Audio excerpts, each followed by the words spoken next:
goldenrod makes an excellent tea.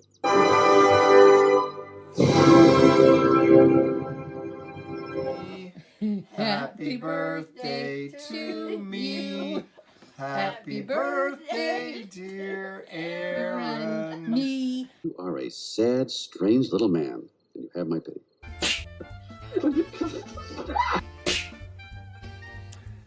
Hey everybody, welcome back to Tomic's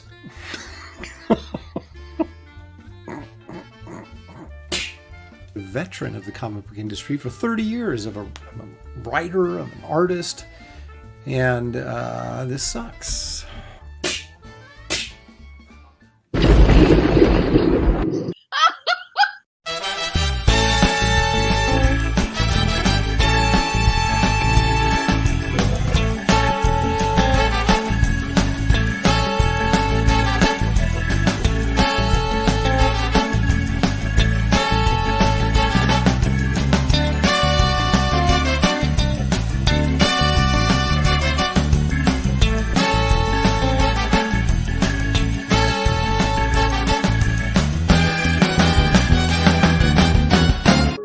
Tonight's episode, The Lonely Victims. Don't start! We haven't left yet!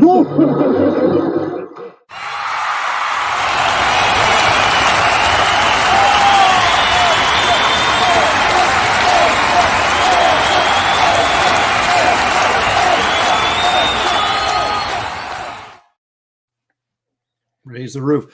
Hey everybody. Welcome. It's time for Aaron Live. I'm Aaron. This is Shelley Showtime. Almost alive. I've been getting a lot of heat lately when I do shows and you're not there. They're like, well, where's the entertainment value? And I don't want to watch this without Shelley. I gotta go find it. Yeah. So I'm She's just a pretty one. I'm thrilled that you're here today. Thanks, hon. That I'm vertical. That you can actually appease the crowd. Oh, that's so nice. It's like a Roman Colosseum, you know, and it's like you have to appease the crowd for their calling for my Don't head. say appease, it makes me want to go. Third grade humor. Wow. That's where I'm at today. Yeah, so you know, how are you? How's your week? Well, it's March 26th. I want to say that. Snowed It did. twice this week. It did. What is happening? It was yesterday. It was snowing, wasn't it? No. Yes. And then it was like super nice. Yeah. It is wreaking havoc with me. Like Mother Nature needs to decide, okay, it's going to be spring. Instead, we're in sprinter. Is that what we call it? Sprinter? That's what I'm calling it. Yeah. It goes by fast, I hear. Oh my gosh. When it changes that fast, like I am my grandma. I am my mother. I got to move. My grandma moved to Southern Colorado to dry out her joints. That's dry out her joints. We're like, what are you smoking, Nana? Well, speaking of joints, let's check out the chat. I don't even know. That's not even a segue. I don't know. But Black. That's the thing he does. Like you can tell when he's like, oh, okay. Moving right along. Well, that's a great story, Shelley. But let's check, see what the chat has to say. Blackjack's here. Leg Kick is here because Leg Kick is almost always here. Humphrey Bear. H is for Heretic. Yay, says Hail Shelley and Lopez. And Randy Howell, all the way from Canada, says when the Wraith gives you a second chance, you best take it. Of course, he's referring to the Second Chance campaign that just launched on Thursday. I'm going to check it out. Are you going to check it out? I can check it out right here. There it is. So what we did was we've had a lot of people asking about, you know, the Wraith of God #1, I guess you'd call it, or the graphic novel as I called it, but it's it's the first issue, and we're sold out, but there's people that missed it and still want to get it. So we opened up this campaign. As you can see, it's moving along a little slowly. It's only going to go 30 days. That's right. And realistically, I think a lot of people assume, I'll get it when it goes in demand. Right. It's not going into but demand. There'll be no demand. So I will do print numbers based on orders, and that's what we're going to have. So share the heck out of it. That's right. We People really that you don't even know, just randomly go up. Hey, yeah. Did you hear about this? Yeah, and it's you know, it's an all new cover. It's not just a complete reprint, and there's a correction of spelling in it as well. So it'll actually be a enhanced version of the Enhanced. original. We really need to hit about 10 grand, which I think is about 200 backers to make this kind of a break even proposition. So And that's really pass what it around I mean, and we're happy if it breaks even. yeah, get I'm some not. more. Yeah, I'm just trying to get this. We get some more I copies. got out there. 2. 2 people have bought Shelley a drink. Oh, that's so nice. I'm not having one today because that would be no bueno. But anyway, you've got 2 covers choices. This one, which is the color version by me, and then the black and white version by me. You know, but also there's The some story pages inside. by me. Yeah, and The writing by me. But I didn't do this. This is Dale Keown's epilogue page that appears in the book. Really cool werewolf drawing. Words are going to be hard today. That are it's hanging up on my wall back there. Yep. But you know what? You can get a mini print of this in the pencil form, which is pretty cool because you don't get to see that very often. No, you don't. So when you do, it's kind of you a gotta process. rage. That's right. That's right. So long story. inside joke. Yeah. Yeah, so that's something you can get. There's also all these add-ons, like you can get the sticker set and the card set from the original campaign. Yeah, we just happen to have a few. Yeah, a few left, not a ton, so they're going fast, but there are a few left. The original Wraith of God limited edition mini print that came with the first campaign, the Ruffs Volume 2 ash can. Those probably either. Not very many, like 10, because they're all signed and numbered limited edition. When they're gone, they are gone. Of course, you can get the Garbage Man trade paperback and the Power Cube trade paperback. It is one of those days already, and those come signed. And the original art, these were the layouts for the I think that's the cover. They're gone though. Yeah. And there's going to be some more original art coming on this campaign shortly. I just have to draw it first. But anyway, you'll find the link to this campaign in the description of this video. So if you don't have a copy of this book, now's your chance to get it. And there you go. I'm not big on being an infomercial, but I realize it is a necessity. So anyway, let's get back to the chat. And Kevin Thomas is here. Pretty. Look at this. Kevin Thomas is saying the birthday boy is here. He's referring to himself. My birthday wish is for an Atari Force episode of Graybeards. Well, here's my present to you. It's my way of saying happy birthday, and hope this doesn't knock the cake over. So there you go, Kevin. That's bring up Atari Force. That's what you get. Duck Bacon is here. Dan, the Pizza Man Genovese is here. Bill Maxwell is here. Kevin Thomas, of course, we just blew up. But he apparently is still here. Geek Avengers here.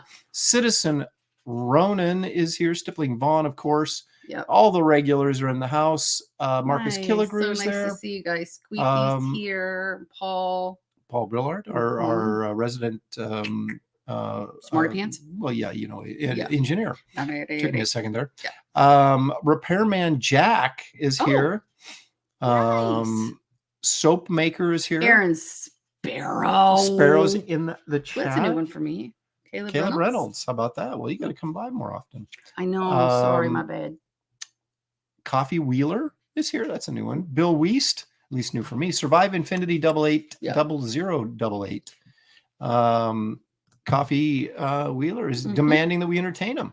Well, I demand you hit the like and subscribe. Yeah. Sorry, you're going to be disappointed, I think. Yeah. Look at this. Folsom for $1.99. Happy Sunday. God bless you all. Thank you, Folsom. Appreciate that very much. Appreciate the $1.99. The Geek Easy is here. No, you are so much more entertaining than I am. Kneel before Doomface.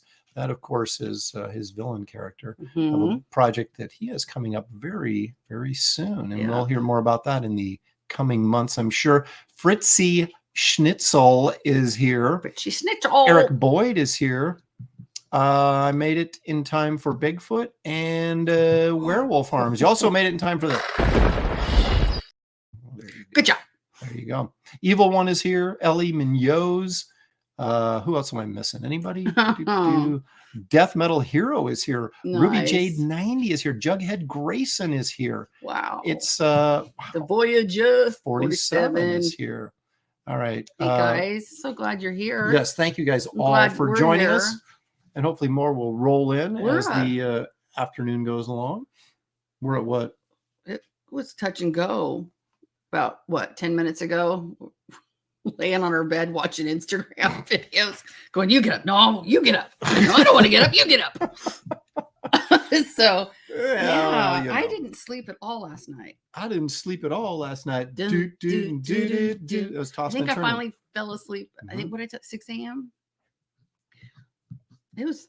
Oh, Well, if I could get so much done. you just in the stayed middle up of the all night, yeah. exactly. I'll put you to work. Oh Lord. But you know what, Shelley? What, after Aaron? a long night of restless sleep, Mhm. we can all We'll do get for our- a. Let's all go to the lobby. Let's all go to the lobby. Let's all go to the lobby to get ourselves a treat. Sorry. She said it. Unbelievable. We're doing Okay, cheese no more again coffee, today. no more Look coffee. At, cheese. Cheese. It's string cheese, though. You know what they say, Shelley? Hmm. You should never eat on Can't open camera. Well, I haven't well, watched our show. here we go. We're doing it anyway. I hope you guys are joining us, eating Ah. something, Yep. whether it's nutritional value or not. We don't care. We don't care. Just eat. Mm-hmm. So we've got a lot going on today. Okay. We have a guest. Tell me about it. I did a cover Mhm. for a book called Chrome Dog, Mm-hmm. and we have the creator, Justin Sweet, is going to be joining us a little bit later to talk about his See what I did there? journey. See what he did there? Oh yeah, Mhm. sweet. I'm sure really clever. And I've never met him. I've never even seen him. So it's interesting. How do you know it's gonna be really him? I don't even know if I got his name right. I'm just guessing. What do you think it might be then? Well, that's what's attached to his email, so I assume Right. that's right. But Right. Here you go. Carbaggio. he goes by. Enjoy your snacks. Hopefully they're better than chiz. What's wrong with cheese? Oh, I just miss gummy Sugar. bears and Sugar. Yep. But anyways, we have a guest. But not only do we have guests, Shelley, we've got the usual great things that we do that entertain the masses. Okay. Bring it. Well, first of all, Mhm. why don't we do a public service announcement? While we finish our chiz.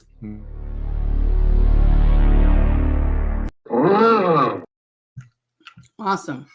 It's an amazing thing how important it is to like and subscribe, not only this channel, but everyone's channel. Yeah.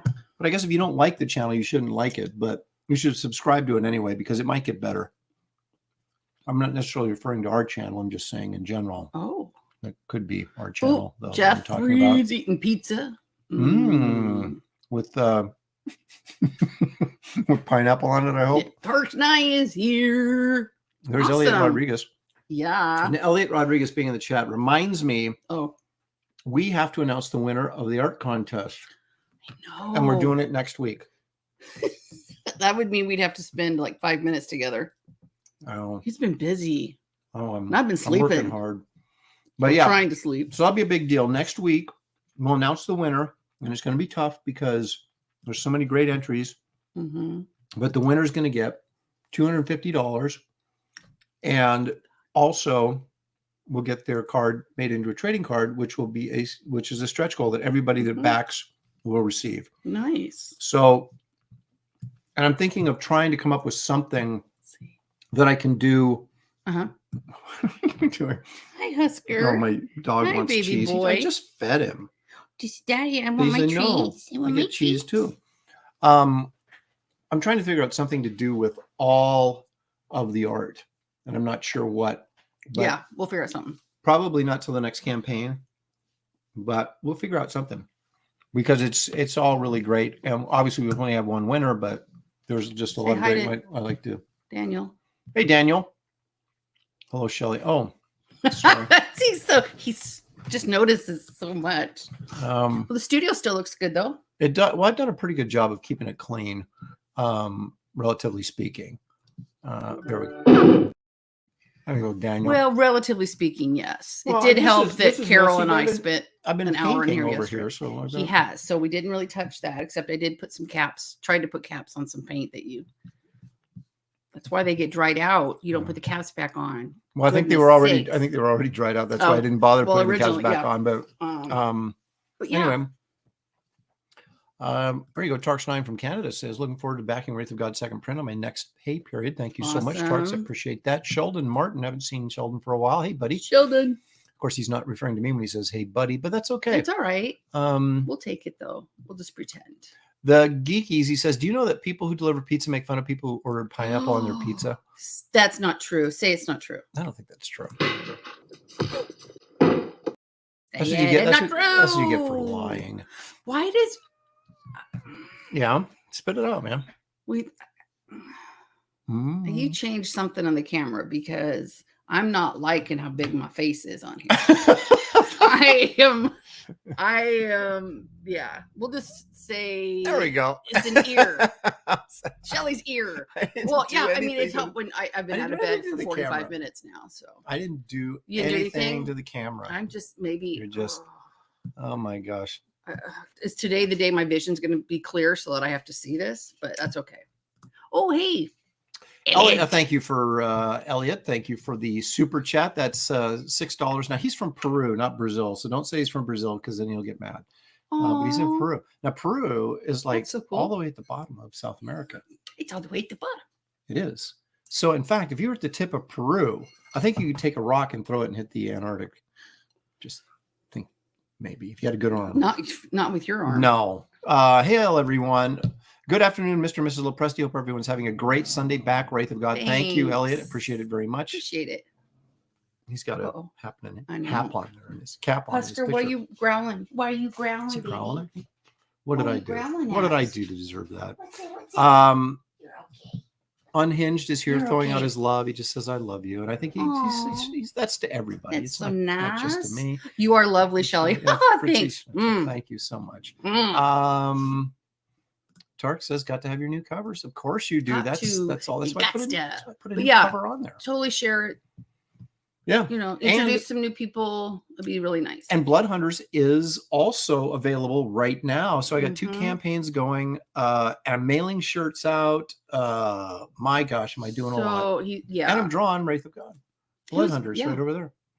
Double page spread, finishing it up tonight so I can get on to page 40 Wow. tomorrow. Better. I just locked up. Well, okay. When you say you locked up Kelsey, that doesn't really mean anything, but I have locked up Kelsey to color, Kelsey Shannon, of course, Yes. the nightclub story. Oh, cool. So just keep your fingers crossed that actually goes through. But I think I'm going to Nice. trust Kelsey that he can get it done by Oh, yeah. July. So You think? yeah. So there's Geekies, even though I slapped him earlier. He says, I'm going to back Wraith of God when I get employed again and have some money. Best of luck Oh, on yeah. that. Well, I there is, Don't think I'll be employed again. Well, I may sub. there's always opportunities out there. So keep looking, keep working. Who's Something will break inking for that you. club? I can't Person say. shall remain nameless. That's right. But No, I'm not going to really out good. him yet. Not gonna out him Really yet. good. You'll have to actually read the credits to see who is doing it. So Cool. I see Justin is in the green room. Justin, Sweet. hang on for a few more minutes. And See what I did there? We'll bring you in. Yeah, Justin. Sweet. I am so witty today. Can you stand it?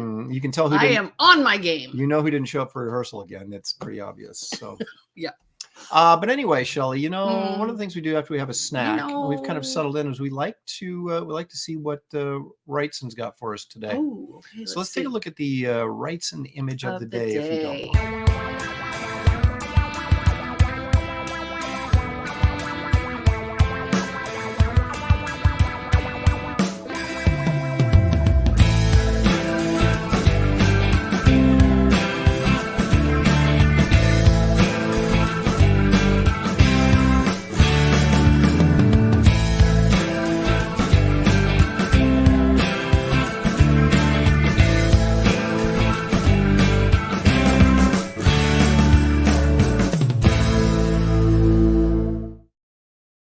Big words, wasn't I?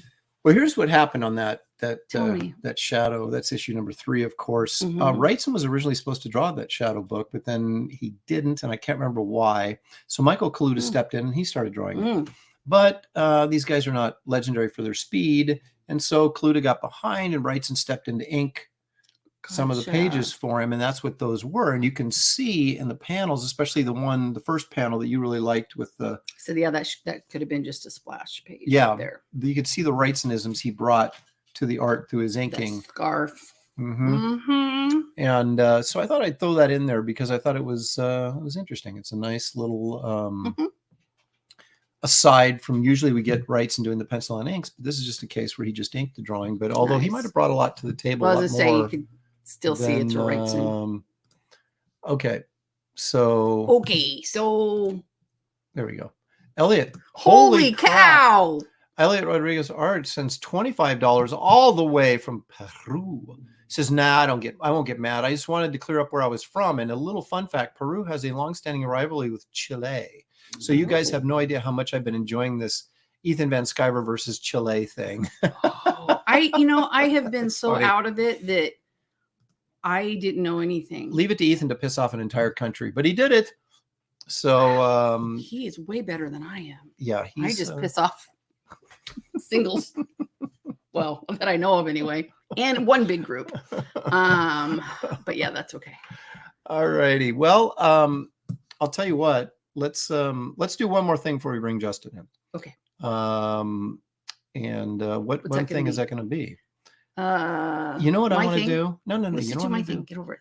Get The pain over with. Just No. rip it off like a Band-Aid. No. Come on. No. Oh. I want to do. Where is that? I don't know. You Here it is. This is what I want.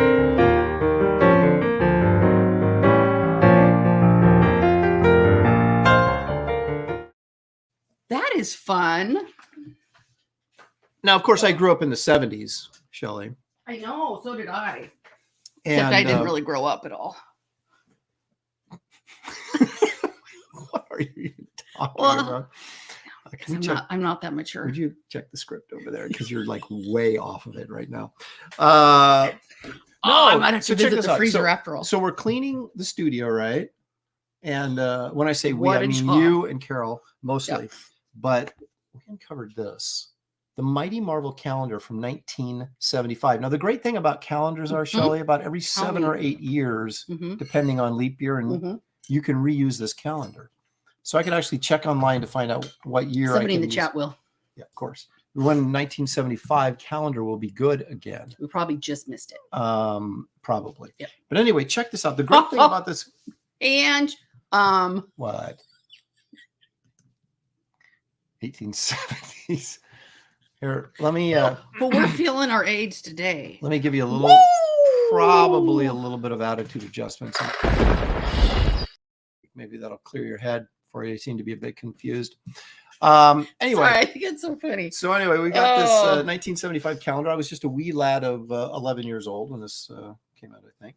And so the cool thing about this is, oh, look, I wrote my name and here because I was very responsible. Aaron Lopresti and my address. Your address, 5570 in case it Southwest gets Menlo Drive. lost. And the phone number 644-7548. So give Oh, me a yep, I heard call that. anytime at that number and I won't answer. And room 19, which is apparently whatever my homeroom number in grade school was in case. In case it case got it got lost.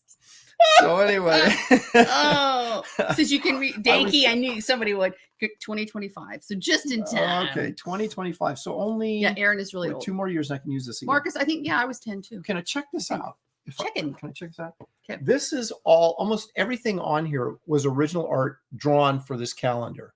Okay, so you have this like, look at that. You've got John Romita drawing Spider-Man and the whole family, Spidey family there. Okay. Look at this great piece. The Defenders, that's Frank Bruner bringing it. Look at that great Doctor Strange. Okay. This actually looks like a Romita face up there. Ronan looked up every 11 years. Yeah, but that's not consistently true, though, because it I'll have to changes do the because math. of leap year. Look at that. That's a Romita, Kane Romita,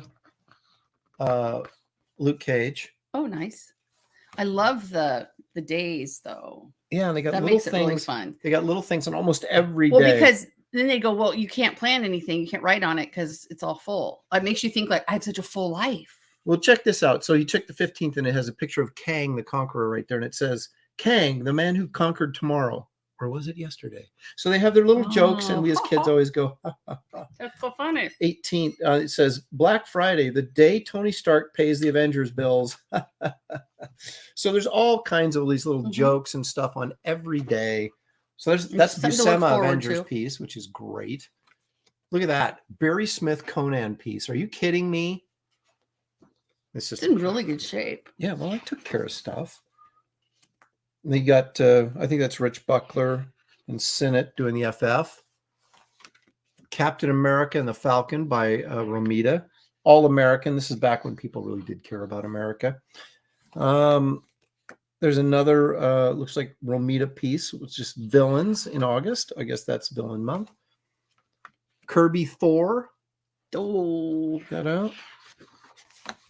Now look at that Plug piece. All the monsters. Isn't that great? Yeah. Done specifically for this calendar. Wow. And then that's a great. This is actually lifted off of a cover of Marvel 2-in-1, which I have. I just recently got. Rain Man. And but the cover, the background is new, but the actually image of Daredevil, I believe, is off that cover. And then look at the Hulk by Sal Buscema with Santa Claus in the background. Pants. Got some hot pants on. That's right, in December. So, and then they have this little art contest, right? And you'd pick your birth date, your astrological sign, and then some other things in birth date, and create a character. I did, and I lost. But that's so sad. I know. But anyway, so that's the 1975 calendar. And that's bringing in the 70s that we like to do every once in a while because it reminds me of my youth. Next it makes week, me feel we'll young both be wearing bell bottoms. That's right. And doing a little bit of discoing. So anyway, there yes, was, I'll find it. It's up now. Okay. Let's not waste any more time with this we just foolishness, we have Shelley. one thing we need to do. Okay. Craig Smith II says, hello to the both of you. Thanks. Aaron, have you been keeping up with March Madness? This year's tourney has been crazy. Indeed, I It have, has. Craig. Indeed, I have. I did This not. is the one year I haven't really been paying attention. There'll be no poems by me this year. I want everybody to know that I did a tournament bracket years ago. I can't remember what year it was, but I won it. And that was the year that Maryland won the national title. Wow. Once I won it, I was like, I'm never playing again because it's like the lottery. It's like winning the lottery. I'm sure every bracket was blown up. Oh, this year's crazy. It's the first year where no number one seeds have made it to the final four. So and you know what's amazing? None of them I care about either. I know. That's crazy. So we're gonna have yeah. So Craig, to answer your question, that was a long-winded way to answer your question, but heck yeah, I've been following it. But anyway, let's bring in our guest. Now, Justin, I don't know. I have never met him. I know. It could be an imposter. He could be he could be anybody. People are just dying to get on this show. That's right. Booyah. Well, actually, it's true. It's true. People are dying to get on the show. Oh. But anyway, Justin contacted me and said, hey, would you be interested in doing a cover for my book? And I said, well, what's your book? And he told me, and I said, heck yeah, I'll do that. And I did it. And so anyway, he's got a live campaign on Indiegogo, and I believe he's working with our good friend Luke. He's so good, I can't think of his last name. Stone, thank you. Mm-hmm. And I'm the brains of the operation. That's right. And so I'm going to bring him in. We'll get to know him a little bit, find out what he's all about, take a look at his campaign, and then search for Bigfoot and other things together. So it should be fun. So put your hands together for.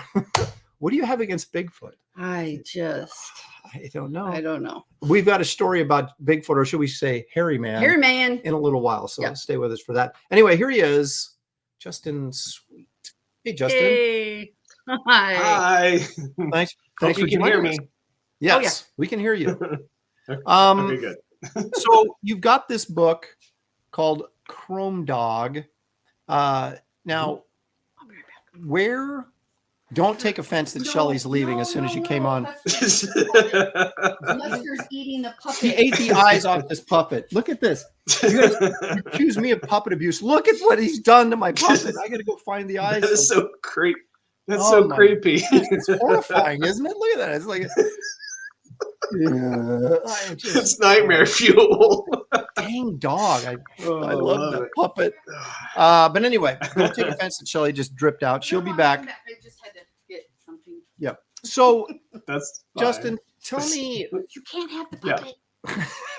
Goodness sake. No, We're losing control. We're losing control of the show, and it just started.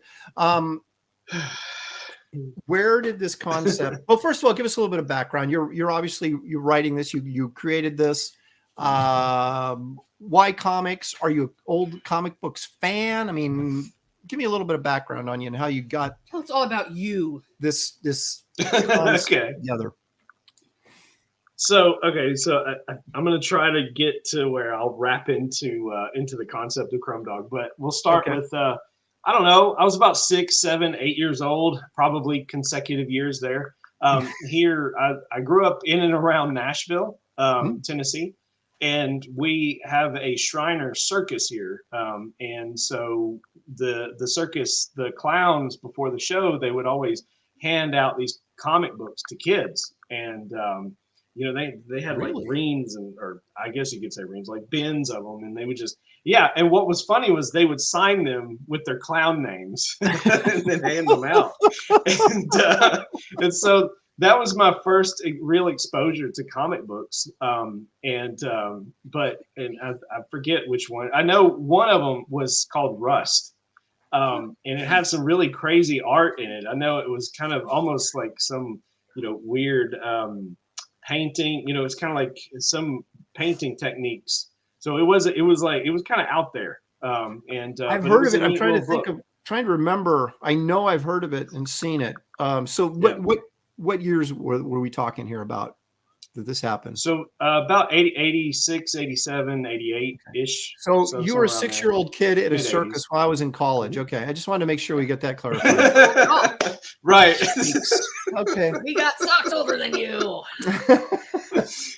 Hey, but I will say at least I'm there at the tail end of Gen X. So at least I'm a Gen Xer. I'm not a millennial. So yes, I just made it in. Just made it. But I'm an old soul. I like old things. And even to this day, and we'll get into it here in a little bit, but I'm so tired of cell phones being on everybody's hip and everybody, always subject to that next message or, like whatever we've been trained to do now. And I miss those days when I was a kid, when we could, when we were out of the house, we were out of the house. Nobody could contact us unless they saw us physically, and then when we got home, we had this little box that had these little things called cassette tapes, and you'd hit the thing and see how many messages you missed if people actually cared. I remember those too. Yep. Yeah. Right. I mean, I just when we were out playing, we always knew when it was time to go home because the street lights would go on, and that was the cue. Exactly. Dinner time. Or mom would go out on the porch and just rah, and then we come in, but. Yeah, it would always be like, get out of here. Where was? Oh, there it is. Everything keeps moving so quickly. Yeah. Blackjack says Rust was by Steve Miller and John Statama. So there you go. This poor dog never and was from Now Comics. So how about that? Okay. So that was a book that just for some reason it sticks in my mind. I know that there were some others probably an Avengers or a Spider-Man or even like a Superman, right? But that one, for whatever reason, it just kind of stuck with me. And maybe it was because, I'd already been inundated with the reruns of what was it? The Power Hour. They were syndicating the different Spider-Man shows and things like that when I was a child. And so, it got me on the kick of like the concept of a comic.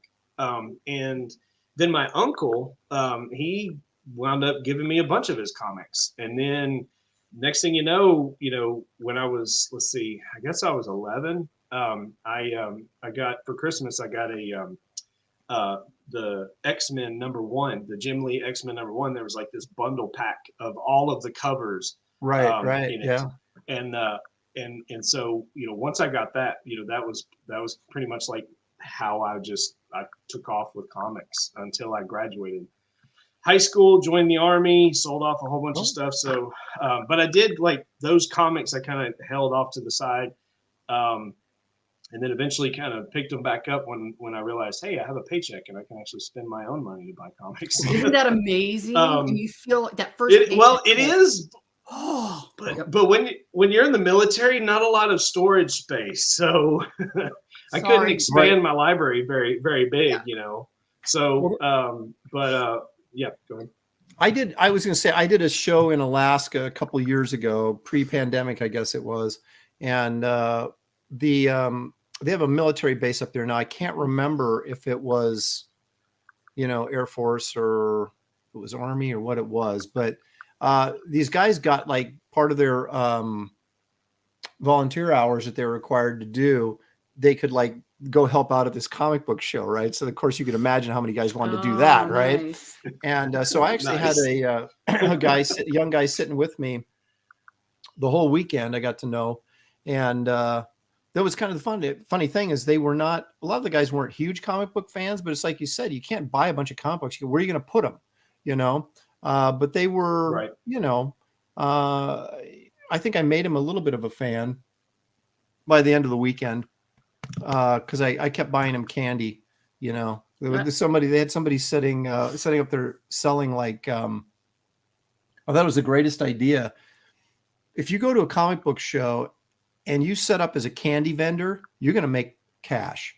And they had like these big ropes of they weren't, I guess maybe they were licorice, but they were like different flavored licorice. It wasn't like, you know, your regular red and black licorice. It was just these different fruity flavors and stuff. So I kept buying this licorice, and we both just kept going, here, eat this. And we were just like so sick by the end of the day. Cause of course there wasn't anything else there except candy, you know? So we were, but when you brought up the military, it made me think of that because, you know, here you got these guys, they were comic book fans. A lot of them were, but they were like, yeah, I can't collect because I don't have any place to put them, you know? Mm-hmm. So, but anyway, so you're out on your own. You're out of the service. Thank you for your service, by the way.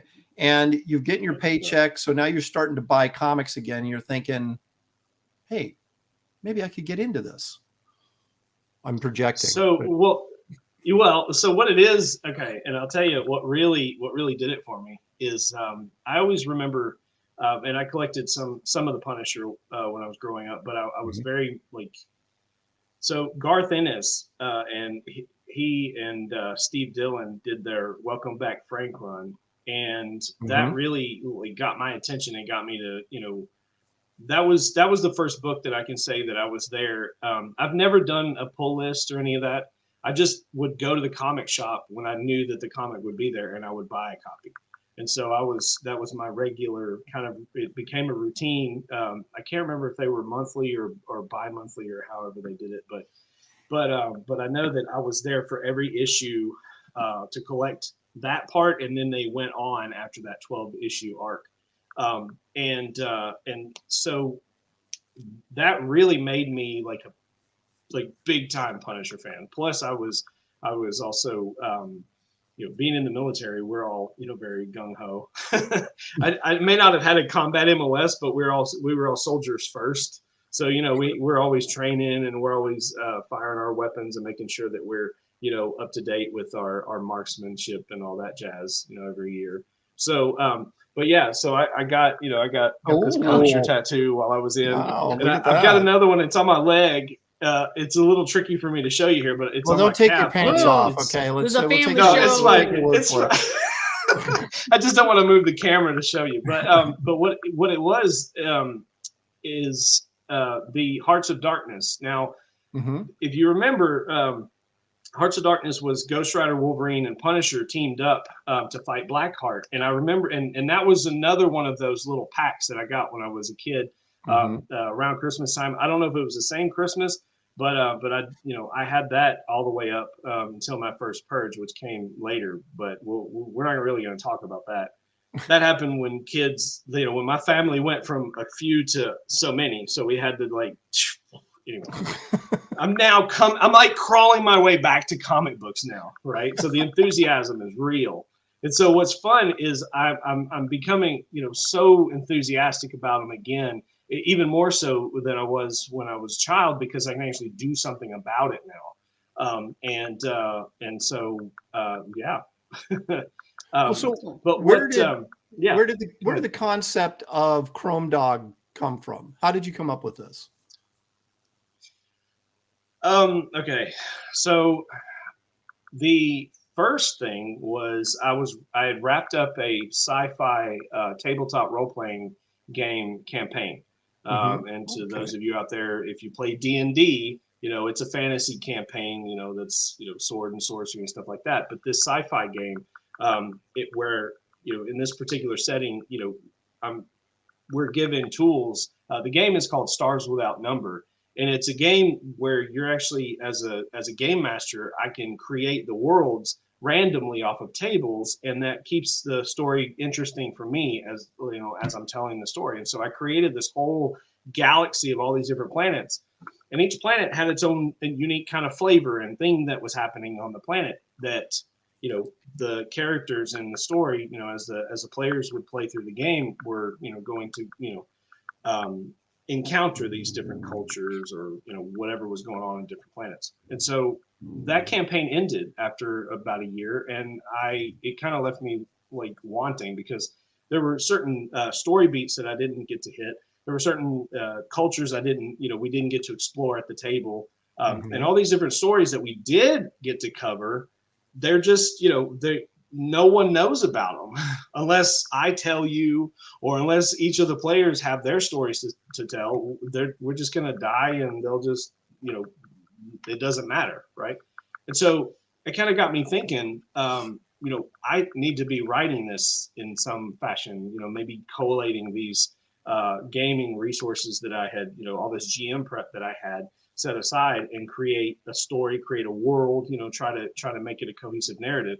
And around that same time, I had been listening to Eric July for a few years, and then I heard, as he was saying that he was going to be coming up with the Rippaverse, creating his own comic.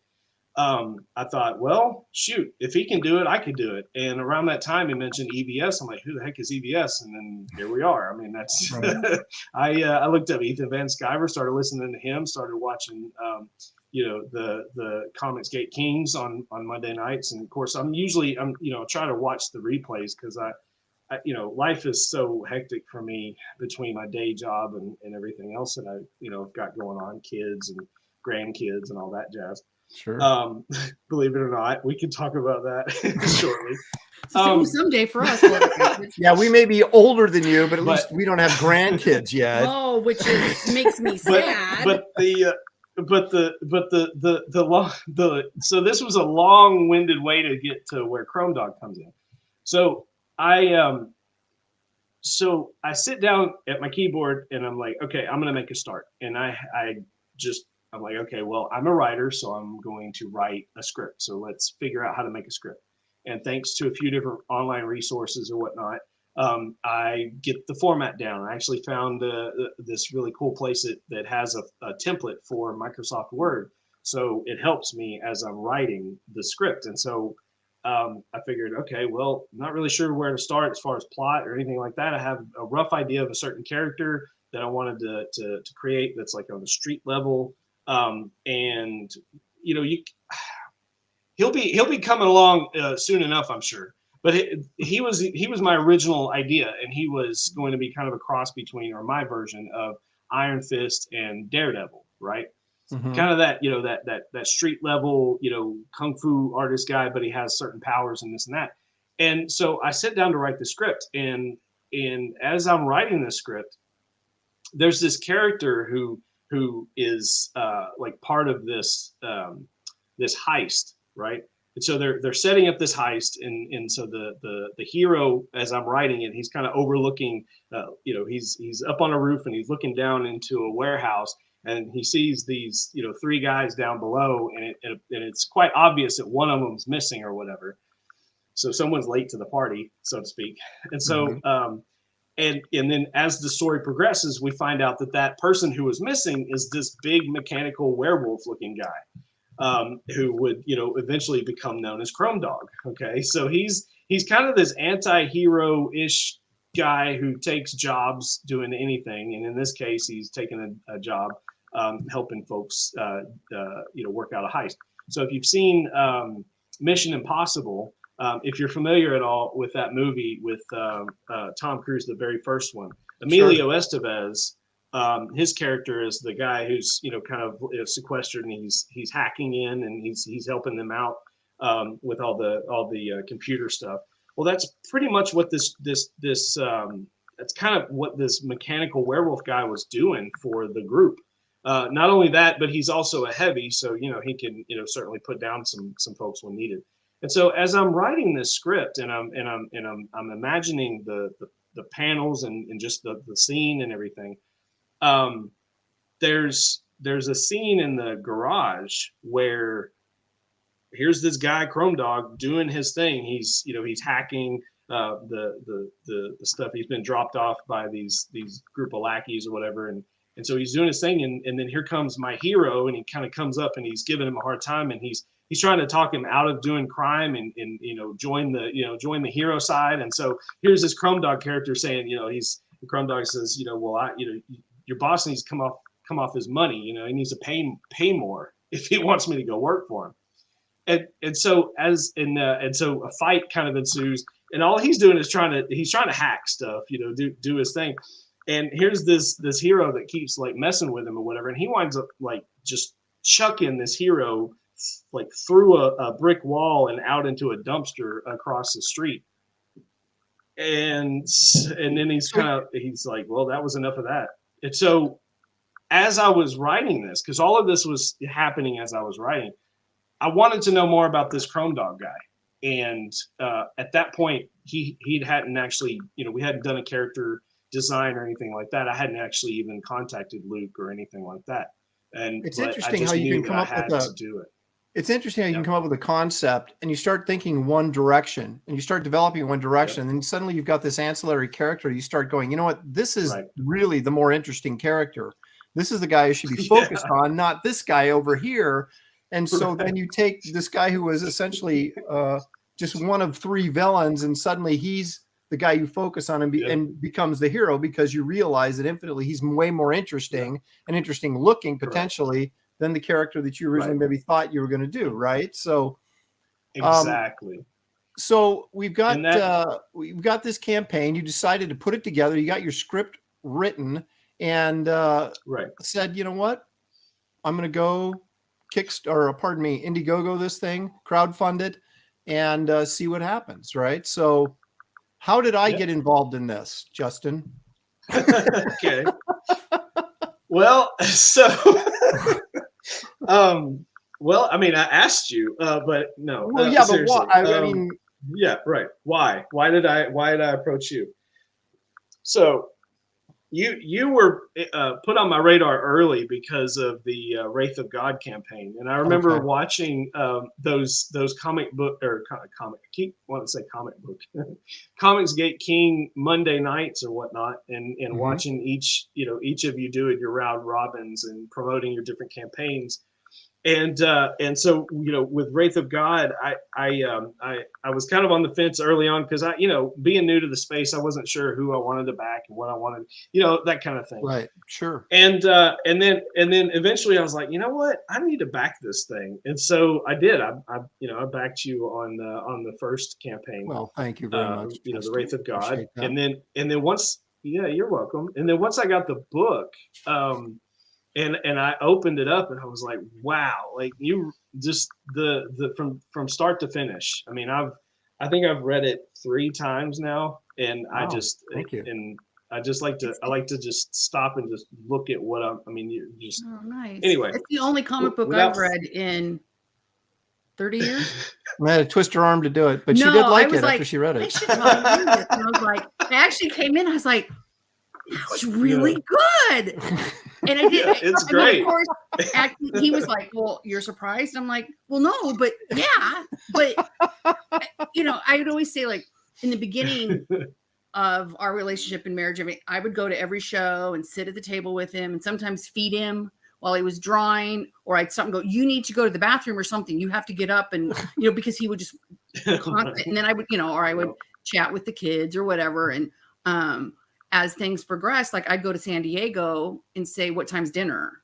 That would be because I would go lay by the pool or sleep all day or whatever. And so I tell people, in the beginning, I knew everything he was working on and, what was coming up. And now, later on, I'd be like, so you got paid this week?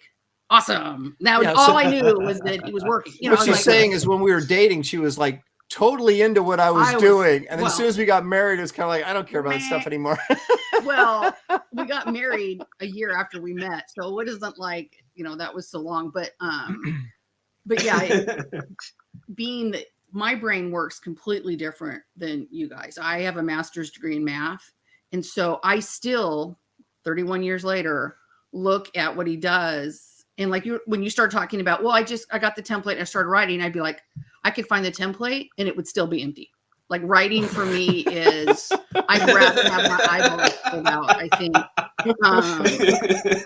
Give me a math equation, give me calculus, something. But yeah, writing is, just the bane of my existence. Anyway, so even every person that he interviews, I just sit here and go, so you just sat down and started writing.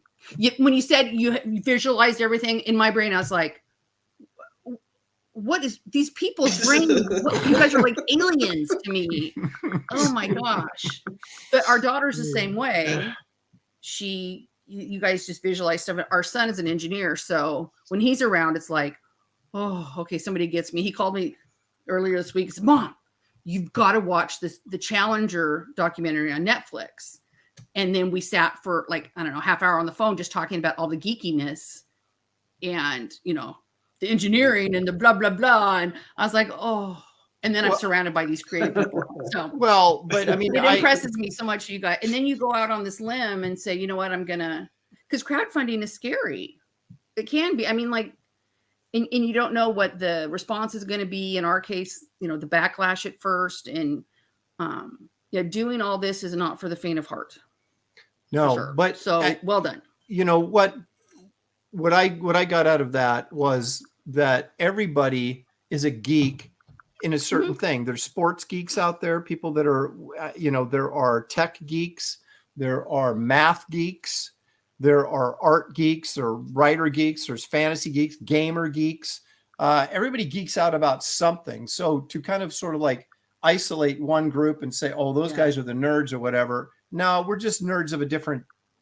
And what's funny, our son was little, and we knew, like, I taught him what an engineer was right away. Because in my world, in the growing up in the 70s and 80s, nobody told me what an engineer was. And so when I got to college and they were like, here's your aptitude, whatever, you could be an engineer.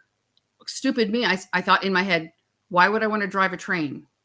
That's what I thought it was. I was brilliant. But our son, when he was little, he said, Mommy, I don't want to be a geek. And I said, sorry, honey, you don't have a choice. It's like both your parents. They were the geekiest. Yeah. Like, so I always say I let my geek flag fly. I have no problem being a geek. But anyway. So you're a Comicsgate King regular, and you think, okay, well, I'm going to ask Aaron to do this cover and see what he says. Of course, I said yes because you showed me the character designs that I guess Luke Stone originally did for you, and he's doing the interiors of this book as well. Is that correct? We love Luke. Yes. So I thought, this would be kind of cool. And then and I'll tell you, sorry to interrupt you for the 5 millionth time. Yeah, that's what I do. Go ahead, take over. He doesn't do like every cover that he's asked to do. He can't. So not just to basically say, nice, good job, because and especially as busy as he is on his own stuff, that it had to be something special if Aaron took his time out to do that. So well done. Big monsters, big hulking characters. I do, when I started coloring and I had to color the chrome, I was like, you idiot. Why did you say yes to this? But I managed to get through it. And of course the rainstorm and everything. I was like, great, Justin, just make it more difficult for me. Okay. The guys are gone.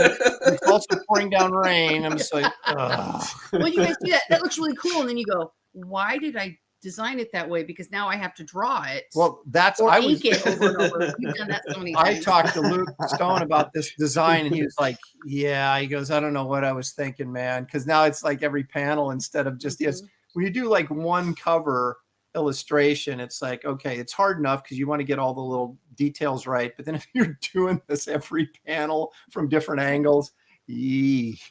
But you could say, well, I left that one at home. I'm just wearing my no thing costume that's right. now. That's when you start wearing those big jackets and stuff. You put them in jackets so you don't have to draw. And to be quite fair, I mean, he is an odd job kind of guy. Like he's a jack of all trades. He's picking up jobs here and there because he has no need to actually sleep. And so his day job is working as a mascot. But his nights he does all kinds of stuff, right? Awesome. So we can actually put him in costumes, or put him in working man clothes. Matter of fact, when he does his heist stuff, he's going to be wearing a hoodie, So, but yeah, I mean, but when he's superhero. That's the thing, right? I'd love to do things like that, but I also don't want to make anyone mad. Well, I always want to do all you can do is ask him. Yeah, you ask him. He'd probably be on board with it. But okay, so how many pages total is this book going to be? So it's going to be 32 pages, and it is, it's saddle stitch. It's a traditional, style comic book. Okay. So yeah, 32 pages. It's one of 3 mini-series arc or whatever. However, when we get to the third, once the third one's over, I'd like to continue on in perpetuity as far as I can, right? Sure. As a regular story. But this first 3, 96 pages of story that I've got envisioned here, we're going to cover a lot of ground. But the main thing that we need to address is an issue that we kind of see in the beginning of this 10 pages here. And which, by the way, the 10 pages that are on this campaign are the Ash Canon. That is actually the preview, which is the first 10 pages of the 32 pages of this book. That's a good idea. We're already like beyond, 1/3. We're almost 1/3 of the book already. So that's all done. Excellent. In the can. That's good. The only caveat though is these letters are Luke's letters, and I'm having Eric Weathers re-letter this portion as well as the rest of the book. So I brought Eric Weathers on. So excellent, good job. Yeah. Well, and I also want to commend you. I was just thinking about that, like you're doing this at, I should say, on the side, like the people that we've met that I have my day job, and then my free time, I'm doing that. Like, to me, that's amazing. Because this is what, he does all the time. I don't know that, to do that, I guess just the dedication and the work ethic, because I'm sure there's lots of times where you're like, whoa, let's see, take a nap, or like I would take a nap 100 out of 100 times. So, well, yeah, I just want to, like, I don't think that gets recognized enough. But a lot of people say too, like, oh, I wish I could do this full time. And I always say, if you got a job that gives you benefits, and keep it. Well, it's an inevitability. It's an inevitability that when you're first starting out, that you're going to be working a day job and then spending all your free time working on your project. I did it as well. And you hope that it happens when you're young enough that you have the energy to do it. But I don't mean that like as a, it's just a side thing. But the fact that you are really making sacrifice for the, pursuing your dreams and things that a lot of people wish they could, but for whatever reasons they can't. But I just think it's amazing that, plus then kids, family, grandkids, someday for us, hopefully soon. It's just, I know that you've had to sacrifice, I'm sure, a lot of sleep, and I just think it's very commendable, and I don't think it gets recognized enough. But well said, my dear. Well thanks, said. hon. I appreciate it. By the way, the link to this campaign is in the description of this video, so you guys can check that out and follow the link. It'll take you right here if you want to take a closer look at this campaign as we're doing. Now let's talk about your stretch goals a little bit here. You've got, look at that, at $5,000, you get the alternate Lopresti cover metal trading card. What? Woo! Awesome. I want to get one of those. Yep. So yeah, just a quick caveat on that. So to the first 50 backers, I made available a metal trading card of the cover that you produced for us. Mhm. And I'm going to have it masked in a certain way. It's going to have a certain dress to it, to, kind of reminiscent of the 90s trading cards. And it's going to have a certain color to that, to the bordering and whatnot. And this one's going to be different. So the first 50 backers, they get a special card. And then this one's just, I'm going to release it to, everybody else. So essentially, potentially, if we can cross that $5,000 mark, the first 50 backers are going to get 2 cards, and one's going to be more special. That's very cool. I mean, a lot of you guys are doing like interesting cards, like these chromium cards or metal cards or whatever. My cards are just like the old-fashioned kind you got in a gum pack. Maybe because I'm just not motivated enough to like. I shouldn't say motivated, but it's like I don't know. I sit there and I think, oh my gosh, how much time is it going to take to be on the phone to explain this chromium thing and get it figured out? And I just go, I'm doing it the old-fashioned way. I'll put a stick of gum in there. No one will notice. But I think it's really cool that you're going that extra mile to do something that is above and beyond just would be a normal trading card. So those are the stretch goals. And where do we got now? We got 9 days left. Now, is this your first 30 days, or are you in? Is this the 9 days of your first 30, or are you into your second 30? No, yeah, this is in my second 30, and I was so just a little bit of background. Initially, this campaign was supposed to launch on Fund My Comic, but there were delays after delays after delays. That's Luke Stone's thing that he's involved with, right? Yes, right. Yes. And so because I had already got the ball rolling with Michael Bancroft and I had already set the deadline also, with you and you working with me and understanding, when I was going to start the campaign, being February 3rd, I was like, okay, well, I can either put it off until Fund My Comic is ready, or I can just go ahead and launch on Indiegogo and just get this thing started. So the initial idea, because I didn't know when Fund My Comic was going to come. Sure. And so, so I went ahead and launched on Indiegogo. Initially, was like, okay, I'm going to do a first 30. I'm going to extend it another 30, and then I'm going to go in demand.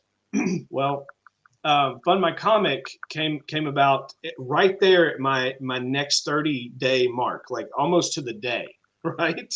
So as soon as I extended it, I was like, okay, well, now that's available to me. So, so I kind of took my time, but I eventually got it. It's actually live.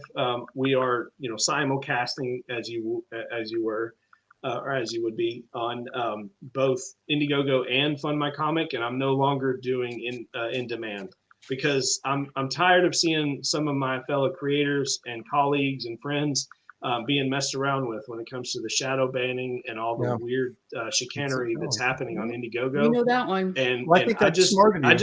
I don't want to play ball with that anymore. It's like, to me, it's a gamble. I mean, right now, even now, as we speak right now, we're not out of the woods until that money is in my account. And that money will not hit my account until about 26 days from now. Right, until the campaign closes out. Yeah. It's the campaign closes, and then they have up to 15. I think they said 15 days before, it's usually about 3 weeks. It's usually about 3 weeks before they issue that to you. And so with that, I don't want to risk anything else potentially happening. So I went ahead and started over and Fund My Comic, and that's actually done something for us is that the stretch goals. The reason, as you'll see on this campaign as well as the other, you'll see that the stretch goal for 3,500 has already been unlocked, and that is because I'm cross-platform. I'm adding the money together. Okay, so I do some math too. Okay, nice. I can't add anymore. So I'm adding them together. Nice. Yeah. I'm adding them together, and so so that, because to me all the funding is going directly into creating the comic, and then any additional funding as we move towards the other stretch goals that I have coming down the pike, that will help fund the next comic book. So that you know what I mean. And so my hope is that it'll be a nice snowball, and by the time we get to issue number 4, I won't even have to do a crowdfund campaign except for just the just the print run. Right. Excellent. Because So in the chat, you know, we've been yeah. there's this weird clicking sound, and we don't know. It's the dog. No, but walking it's on the happening. floor. No, it's happening. He was downstairs, and it was still. It sounds like somebody's typing. Can you Oh, hear that? it? Yeah. I don't have anyone. I don't know. I don't have I'm going to anyone start like around touching stuff typing. and see if it's going to stop. It's not coming from the I computer. don't know. I don't know. Unless Sorry, I'm so moving every- and it's causing Yeah, that's what my, we've been. Yeah. my thing to rattle. I don't know. It could be. There's a mild earthquake going on here. No. Well, okay. So this is Chrome Dog number 1, Perfect Strangers. We're talking with Justin Sweet, who is the creator of this. And if you guys would like to check this campaign out or back it and get one of my covers, you guys can do that. And the link is in the description of this video. We'll come back and check on this in a little while. But right now, Justin, we're gonna do some of the Torture me some more. the strange stuff that we do on this show every week that people can't wait. Shelley always thinks it's about her, but it's not yet. It's not yet. We don't find out what Shelley knows until we get closer to the end, when she's really fatigued and we know that there's a bigger chance of a massive failure. So what we are going to do though right now, Justin, you like comic books, don't you? Like comic books? Sure. Of course. Yes would be the correct answer. So we're gonna do this. Of course. Take a quick look into my collection, Shelley. I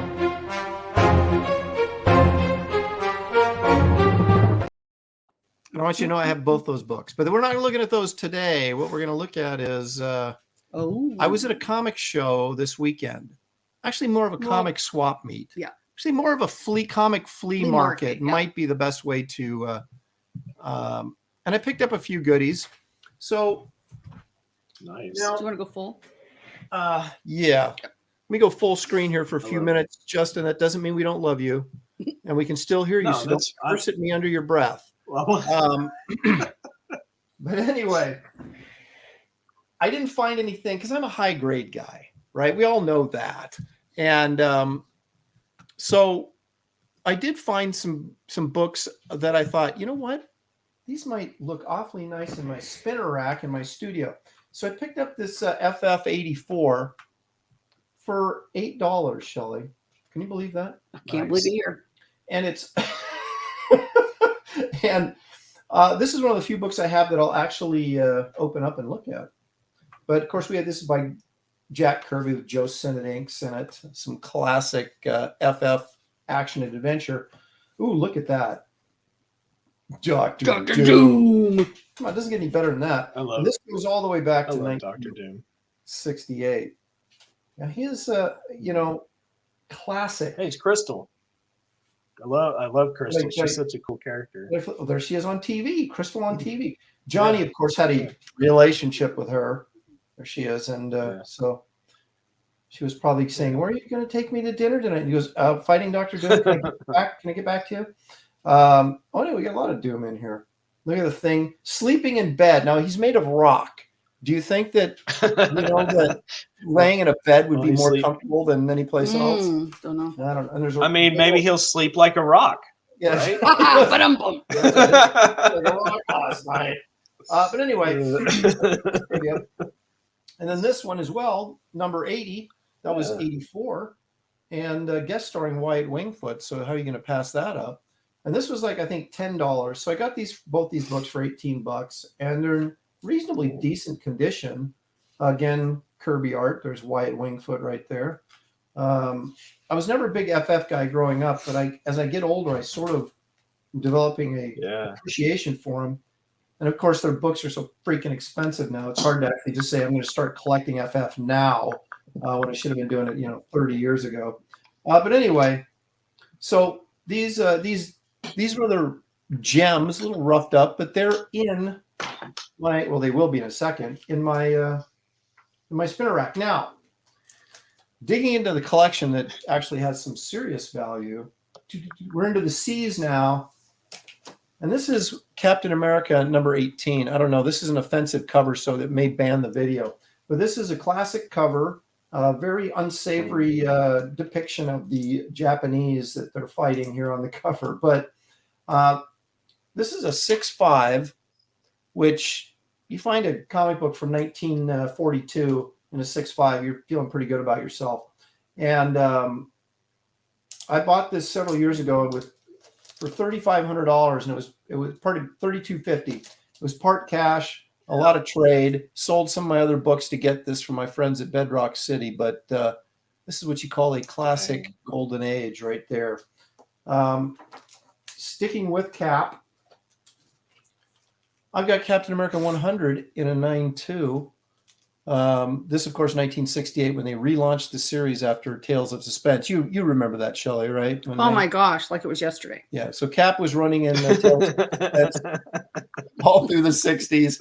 And then, of course, in 1968, when Marvel freed themselves from the oppression of DC Comics distribution and were able to actually produce more comics, that's when 68, where they spun off into all these new titles, and Captain America, of course, got his own. And the reason it's numbered 100 is because Tales of Suspense 99, and then they went right into Captain America 100. And I read someplace that the reason they did this was they had these things through the post office, these mail order, and every time they introduced a new title, it cost them more money to list that title as what do I want to say? When you do bulk mailing, right? Which they were doing because they had a lot of subscriptions through the mail. So they would, instead of creating a new title, they would just say, well, okay, this is Tales of Suspense. Now it's Captain America 100. You know what I mean? So anyway, to save penny reason. And the third one I'll read today is this Captain Marvel Jr. number 4 Mac Rayboy cover. This is what they call a classic cover. This is 6.5, so that's a fine plus.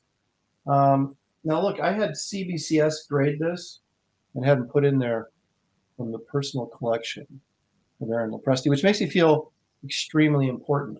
So that if this ends up, I pass it on to my kids and they sell it, or it ends up in an estate sale, someone will go, hey, this is from the personal collection of Aaron Lopresti. Who's that? Somebody Google it. Yeah, and why are you charging more for it? But anyway, this is a great piece of nostalgia here of World War II comic, and this is 1943, so the war was still raging on at that point. But anyway, so there's a couple of gems from my collection and a few new pickups for the spinner rack. Well done. So how about that, Shelley? So that's what's in Aaron's collection. Yes, I don't have an ending. I have like the starting video that introduces it, but I don't really have an ending video. So we just that's it. We just turn the camera off, and we're right back here. There we go. Munoz. Let's see. Oh, that's Shelley's husband, the buyer. Yeah, who's Aaron Lopresti? Oh, that's Shelley's husband. Yeah, right. Gotcha. Funny. Oh, look at Marcus Killigrove. Such a disrespect. Free those comics from their prison. Oh, wait a minute. Hang on a second. What do you got there? He's holding up something. Wait, there we go. So it's yeah, Alex Ross. Yeah, that just circle. Yeah. So good. This book is so good. Didn't you just get that? I did. Yep. I had actually my son picked it up at San Diego and there was like a limited edition early bird thing where he had copies at San Diego before it actually, because it didn't come out till September, I think, of this past year. Right. And so I can't remember what I got with it. I think it's signed, and I got like this little Fantastic Four print with it. Big shout out to Wes from Thinking Critical, because he did a review on it. I was like, that's a thing, and then I looked it up on Amazon. I'm like, bye. Yeah, I know. It's like kidding me, because Alex Ross hasn't done any an interior story for a while, so that was like everybody was kind of. He's also never inked a story before, and he mentions that in if you look him up on YouTube, look up Alex talking about it. This was his first time inking, and so he inked rather than painting this time. It was an ink. Right. It was really kind of a cool. Hang on a second. Go ahead. Well, So this is the only CGC thing that I own and will likely ever own, because I'm with whoever that was that said free them from their prison. Yeah. I believe that comics should be read and shared, only put in bags to like save for the next generation. I'm not one of those speculators. So, but this I'm really proud of, because it is a newsstand edition, and it's at 9.4, right? Mm-hmm. But it's newsstand. Like, Yep. these, you're never, like, it's almost impossible to find these. That's there's interesting. there's only so many of them. Yeah. That have been graded.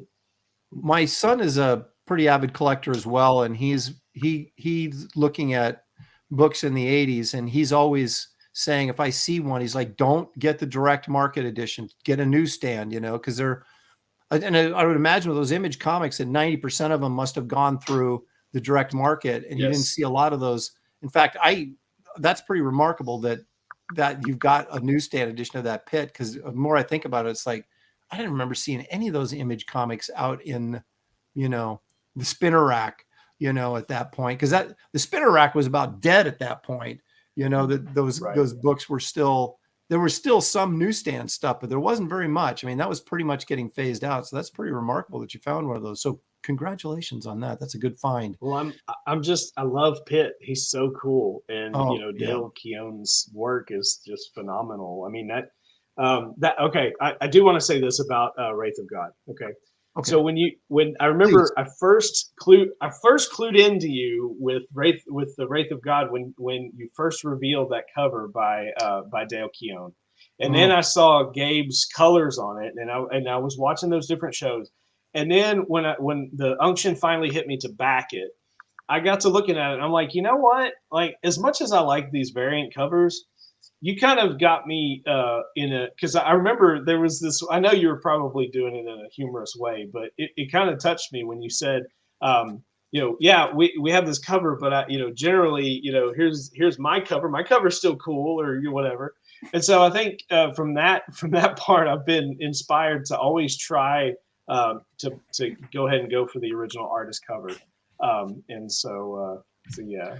I appreciate that. Well, thank you. It's whenever you get somebody like Dale, and I don't go and try and get artists that, how do I want to phrase this? Well, I'll just come out and say it. I'm always looking to get artists I think are better than me to do covers, because if I get someone that I think is not as good as I am, then what's the point, right? It's to convince people to, it's kind of go big or go home. Right. Mm-hmm. And so I got, and I got this dumb dog. I got Bisley. He's so needy. I got Bisley to do the cover on the second one, and very cool. I've got my next campaign. I got somebody lined up that's just next level. And so it is, on one hand, it's humiliating, because you're like, oh, look at the covers I did. And then, oh yeah, here's Dale's cover. That son of a, because it's way better than yours. But at the same time, you understand that's, you're ultimately you're trying to sell a product, and you're trying to appease or get the interest of a fan base out there. And you do that by getting the giants, if you can get them, and people that are just like super talented.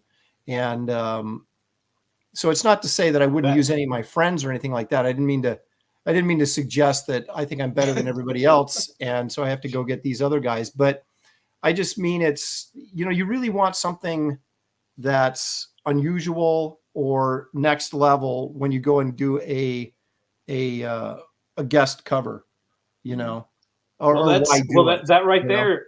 I mean, that right there is why I approached you for my variant cover, because I'll be quite. No one else has, so I thank you for right that. About it.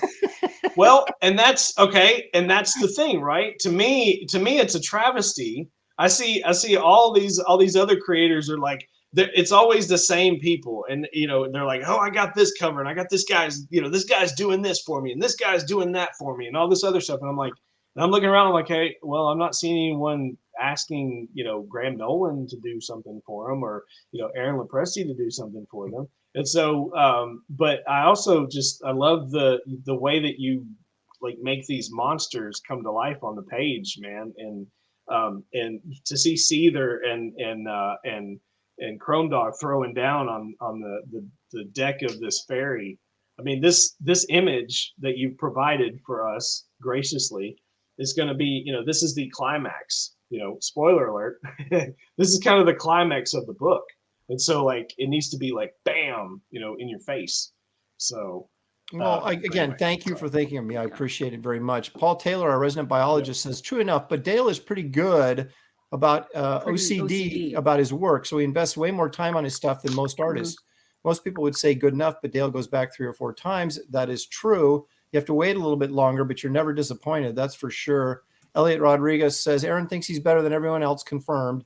Right. Well, and the cool thing for, like, wait a sec. Citizen Ronan, I'm a giant in the industry, quotes Aaron Lopresti. See, I knew that was going to come out wrong and I would get roasted, and here I am. So, but anyway. Oh, that's fun. Well, then too, like having Bisley do a cover. Yeah, we bought it. Like we get it, and then it'll be a special place on the wall once we get it framed. But yeah, I mean, back on our gallery wall, we have the pit piece up there as well. So yeah, the werewolf. Yeah. Sorry. I wish I had a pit piece to hang right there. But yeah, Dale's, I should have said Dale's piece up there. So it's kind of fun. Yeah. I mean, I'm an art collector as well as a comic collector, as well as a movie poster collector, as well as an occasional toy collector.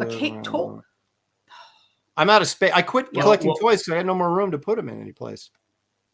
Well, once Chrome Dog hits it big, you're going to be sitting on a piece of art that's going to be, through the roof. That's right. Hopefully it'll right, pal. net you. I'm waiting for the movie, and then that's when I'm going to cash in. Well, there won't be a movie unless it's an animated feature. That's all. Animation is where it's at. I don't want live action. You wouldn't turn down the money now. Come on, Justin. Our daughter is actually a animation major in college. That's awesome. And we were watching a movie. She was home for spring break, and I said, "So, knowing what you know now, do you look at animated movies differently?" And she's like, "Yes," because it's like ruined it. She goes, "All I can think about is how much work it put." And now she's like, "I don't know if I want to do that." Like she realizes how much work is behind it. But yeah, it's been kind of fun. Yeah, Aaron is an all-around hoarder. Sure. That's not true. I hoard I hoard valuable things of value that I can sell if I need to. So you're like a raven. You're like a raven who's bringing the shiny stuff to your nest. I am the raven. You're not a pack rat. You're a raven. My friend and I just redid his studio, and she's not one for clutter, right? But she kept going, "Oh my gosh, like all these toys," and she didn't quite get it. But we had to get some curio cabinets and things to put them in, and now that they're behind glass and hopefully won't get so dusty. But yeah, you realize how much stuff you have when you're trying to organize it, and then you're like, we've run out of toy space. He's run out of bookshelves. We're like, Well, I quit buying toys because I have no place to put them, but I continue to buy books even though I have no place to put them. But that's just it's fun because I just buy furniture. That's my thing. So we all have our things. John Platt says, I had went onto my Indiegogo account to check on my Indiegogo backed campaigns and noticed that you have Wraith of God 1 Second Chance campaign. I backed Wraith of God Blood Hunters the first time, but didn't have issue 1. So I backed it to have both. Thank you, John. Thank you very much. Perfect. And let me say, that's how it's done right there. Let me say real quickly that there is a second print campaign active right now on Indiegogo. It hasn't been shadow banned, but the link is in the description of this video, as well as the link for Blood Hunters, which is still active and is shadow banned. So you need the link to get there. And then, of course, the link to Justin's Chrome Dog, which I was fortunate enough to get to do the cover for. And so all 3 of those links to all 3 of those campaigns are in the description of this video. Green Laser says if Aaron is running out of space, he can send me some extra original cover art. Well, yeah, we've got 1, 2, 4 flat files. All my flat files are full too. So I'm getting yesterday she goes, we need to find a place in the studio for this other flat file. I go, good luck. Yeah, let me know when you find out where that's going. We got and one they're out in so the hall heavy. upstairs that there's, I got no place to put it. So, anyway, enough about me. Well, no, it's never enough some more about me. Let's talk about and me then a little did you bit hear more. about when I did this thing? No, I was awesome. Okay. Speaking of flat files, Shelley, people always Yes. ask me what's in your flat I files. know. Let's find out.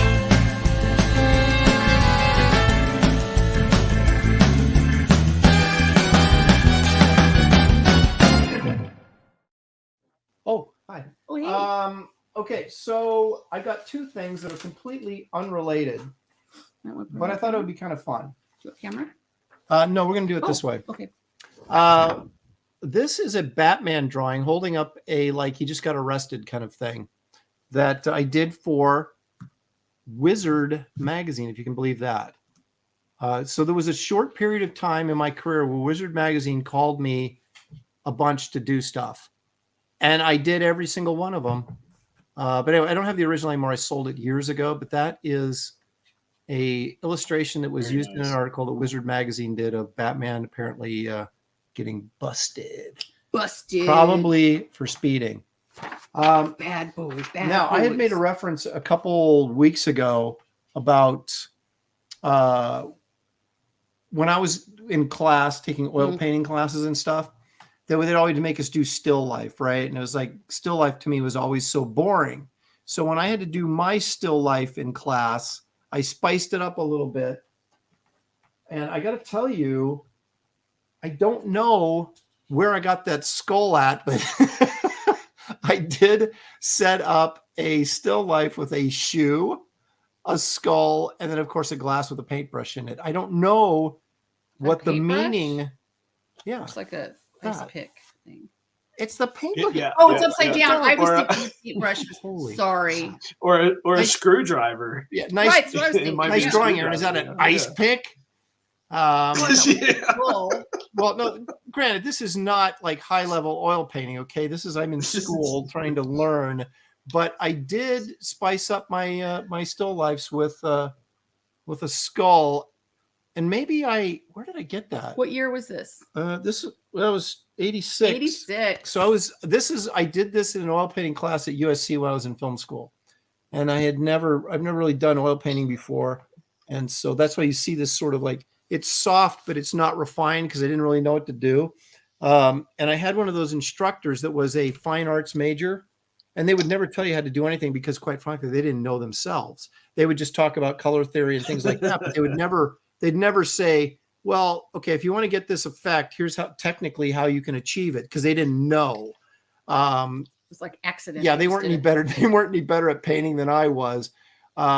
But anyway, so this may have been the skull I bought at the novelty shop on Hollywood Boulevard, stuck it in there. Where this classy shoe came from, I have no idea. They must have had it laying around there in the studio, and I threw it in there. But yeah, there you go, folks. Aaron Lopresti trying to be an oil painter, certainly no Frazetta. But yeah, this was early stages of me trying to figure out this stuff. GJ Martinez is being way too nice. Great job, Aaron. That's like what you say to a little kid. Wow, Aaron, great job, well when you done. really know it sucks. No. What does this say? Chris Maycock says, all good quality art here, folks. I'll tell you that. All right. We'll take that. Thank you. Jimmy Reyes is in the chat. Jimmy, of course, has his Dragon Rage campaign that I don't believe is shadow banned. Yep. Slide on Indiegogo, so you can check there's that a out as link. well. Yeah. Well, there's no link here, but there is in the chat. So if you don't find the link down here, you'll find it in the chat. Okay, I'll stop looking at furniture. Okay, Shelley is shopping for furniture. That's what. Well, I was waiting to hear back from somebody, so I just did. Oh, wait a minute, that's the wrong camera. Whoops, there. Yeah, I pushed the wrong button, and everything goes crazy. This is where everybody starts doing boomer. That's what I wanted to do, right? It only took me 5 steps to get there. Okay. So I have a flat file real quick. Oh, nice. Look at this. Justin's prepared, man. Look at this. All right. So here's the thing. Okay. He watches the show more than you do, Shelley. I'm going to get back to this. Okay. I will. Okay. I'm crawling my way back, but this was me. I drew this in high school. Okay. Oh, movement. Very creepy. I'm not sure if you can see it, but he has a cigarette in his mouth and his lip. Oh, But back when it was okay to still smoke in high school. Yep. yeah, Let me really. enlarge you here. And then there was. Were you one of the kids that And there turned was in that stuff one. with the doodles on it? Oh yeah, yeah. Oh yeah, yeah. Math class for sure. I was in there. Yeah. That was me. Yeah, I got a lot of them. Look at all this weird, creepy stuff, Yeah. man. You're worse than me.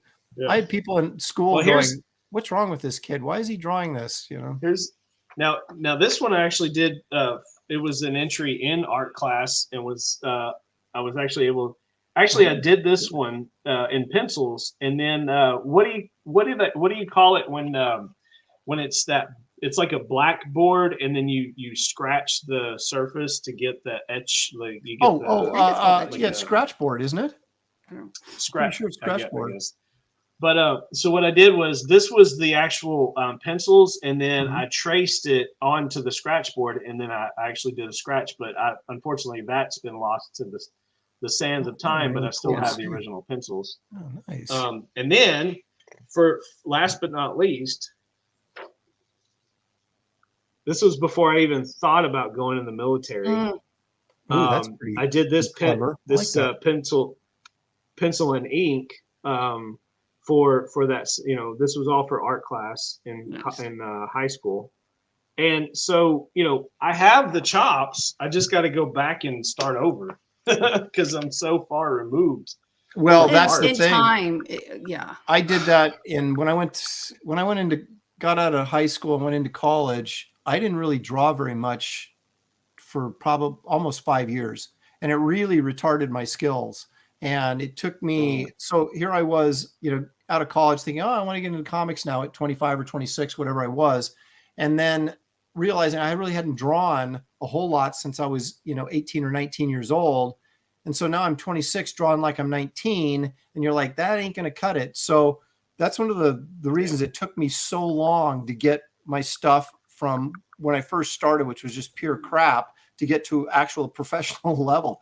I was just lucky that I broke in the 90s when the boom was still going on, and they were just desperate for warm bodies to draw comics, or I probably never would have got hired. But I was able to, through hard work and diligence, to actually raise my level up to where I was hoping it would have been when I was 25. But if I had stuck with it, instead of, I got distracted and went to film school and all that kind of stuff. And it makes a difference. And if you don't draw, it makes a huge difference. Well, it's like everything. Yeah, that's true. Yeah. If you don't do math every day, you forget about it. Right? Yeah. All right. So I did promise on this show, I said, Justin, on the intro, that you were our guest star, but our special guest star were violent lizards. Violent lizards. And there's a reason for that. And I want to take a look at this. We have a little thing we call precious moments from yesteryear. But it's not always Shelley's favorite. She hopes it's her favorite. And then in theory, it's my favorite. Every once in a while I show her something that she doesn't find quite as appealing. And this may be one of those things. But let's take a look at this week's episode of Precious Moments from Yesteryear.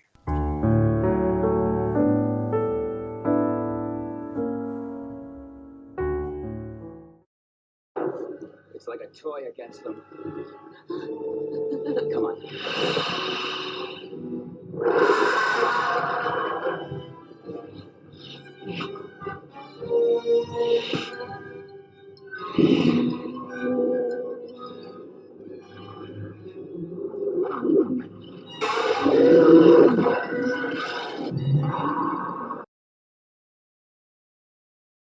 Okay, now that is from The Lost World, 1960. Okay, that of course was David Hudson that we all remember from Voyage to the Bottom of the Sea. Oh yes. Now, here's the interesting thing: as I was watching this movie, because I remember there was two ways they used to do like the big dinosaurs or monsters in these movies. They either dressed up their pet lizards, right, and they were the dinosaurs, or they did stop motion, right? And in some ways, I kind of liked it when they dressed up their lizards because it had sort of a more realistic feel to it. They dressed up their pets. But it dawned on me as I'm watching this movie, it dawned on me, they actually had these lizards fighting each other. And I was like, boy, apparently there was no PETA in 1960, right? So when I stole this clip off another person's YouTube channel, borrowed it. there was all these comments in the comments section about, oh, look at the animal abuse. I can't believe this and blah, blah, blah. But it cracked me up of what you could get away with in 1960 that you'd never be able to do now, because they had a prolonged fight between that lizard and that what apparently was a baby crocodile or or alligator, excuse me, or a caiman or something. And can you imagine holding those things where they're gluing the horns on them and the fins on their back, and then putting them in a cage and letting them fight? And then you're like filming it. It was like I was watching a cockfight or something. Pardon the expression. Oh, goodness. The funny part was that the alligator was like going by minding his own business, and all of a sudden the Komodo was like, or the monitor or whatever it was. It was like, I'm gonna get you, you know. And it was an extended fight scene, so it was kind of exciting. And then they ended up both, spoiler, they both tumbled off the edge of this cliff to, down to their doom. I assume it wasn't really that far, but they literally fell off something. And they filmed them falling, and they're like, we don't care, So I thought that was kind of funny, and I thought, you know what, I'm gonna use a clip in that. Shelley will love it. It's precious to me. So speaking of lizards fighting each other, I recently was given the opportunity to expose my 3-year-old grandson to a Legends of Log comic. It was the issue #1. I don't know if you've heard of Legends of Log, but it's an alternate comic, and it's really good. You got to check it out. It's a really fun series. But that one, I think it's a collection. I think it's got 4 different small stories in it, and it's black and white with a color cover. But I think I'm trying to remember if it's the first. I think it's the second story in there, where there is the basic premise is Log is this giant tree. He's a giant tree. His name's Log, right? But he's a tree giant, if you will. That's a tree that wields a battle axe, and he's a barbarian. So he's a barbarian tree, and he's trying to save the forest, right? He saves his forest from invaders. And so there's the story opens with a T-Rex chomping down on his head and like wearing him out and this and that. And then all of a sudden this flame comes out of nowhere, and it's a dragon, and this T-Rex and this dragon square off in it. And I show this to my grandson, and he just instantly loves it. And so I'm cultivating a little fan here. So I sent him home a poster to put on his wall of Log. Well, didn't we all love those kind of movies, though? I mean, boys, I'm sure, Shelley wasn't sitting glued to the TV watching The Lost World, when she was little, but, boys are, and it's kind of like watching these big, monsters fight. And then the other thing that this movie had that most dinosaur caveman movies had is the hot cave chick, right? So they had this hot cave chick in there. And of course, all the other tribesmen were like these big, ugly dudes, but she was like the babe, right? And so she helped them and get an escape from the Lost World. And of course, she went with them because there was a young, handsome dude there that, hooked up with the beautiful cave girl. And I always thought it's interesting. It's like, where is she getting the razor to shave her legs? Out in the Amazon. Rocks. Yeah, maybe sharp rocks. But anyway. It's probably the producer's model girlfriend, right? Because she didn't have any lines. She did a lot of kind of stuff. But Planet of the Apes had one. They all, Raquel Welch in 1 Million BC. That's the cavemen were never all that good looking, but boy, the cave girls sure were. Something on and so giant lizards and beautiful cave women. That's a movie I'm going to go see. Shelley's like, but you know what? Let's do something that Shelley is interested in. Normally we do this last, but I never know if Shelley's fading or not, and so we need to do her segment. And she always comes in and asks me and says, well, what's the Shelley knows? No, that was just today. You do that all the time. And I never tell you because I said, well, what's the point? I'm not going to let you go research it while the Bickersons are about to make an appearance. You do it all the time. Anyway, we have this segment we like to call what Shelley knows, because Shelley's a teacher. She's smart. She likes to let everybody know that she's a physics teacher and uses 100% of her brain and all that kind of stuff. So we like to find out exactly what Shelley knows. So let's do that right now.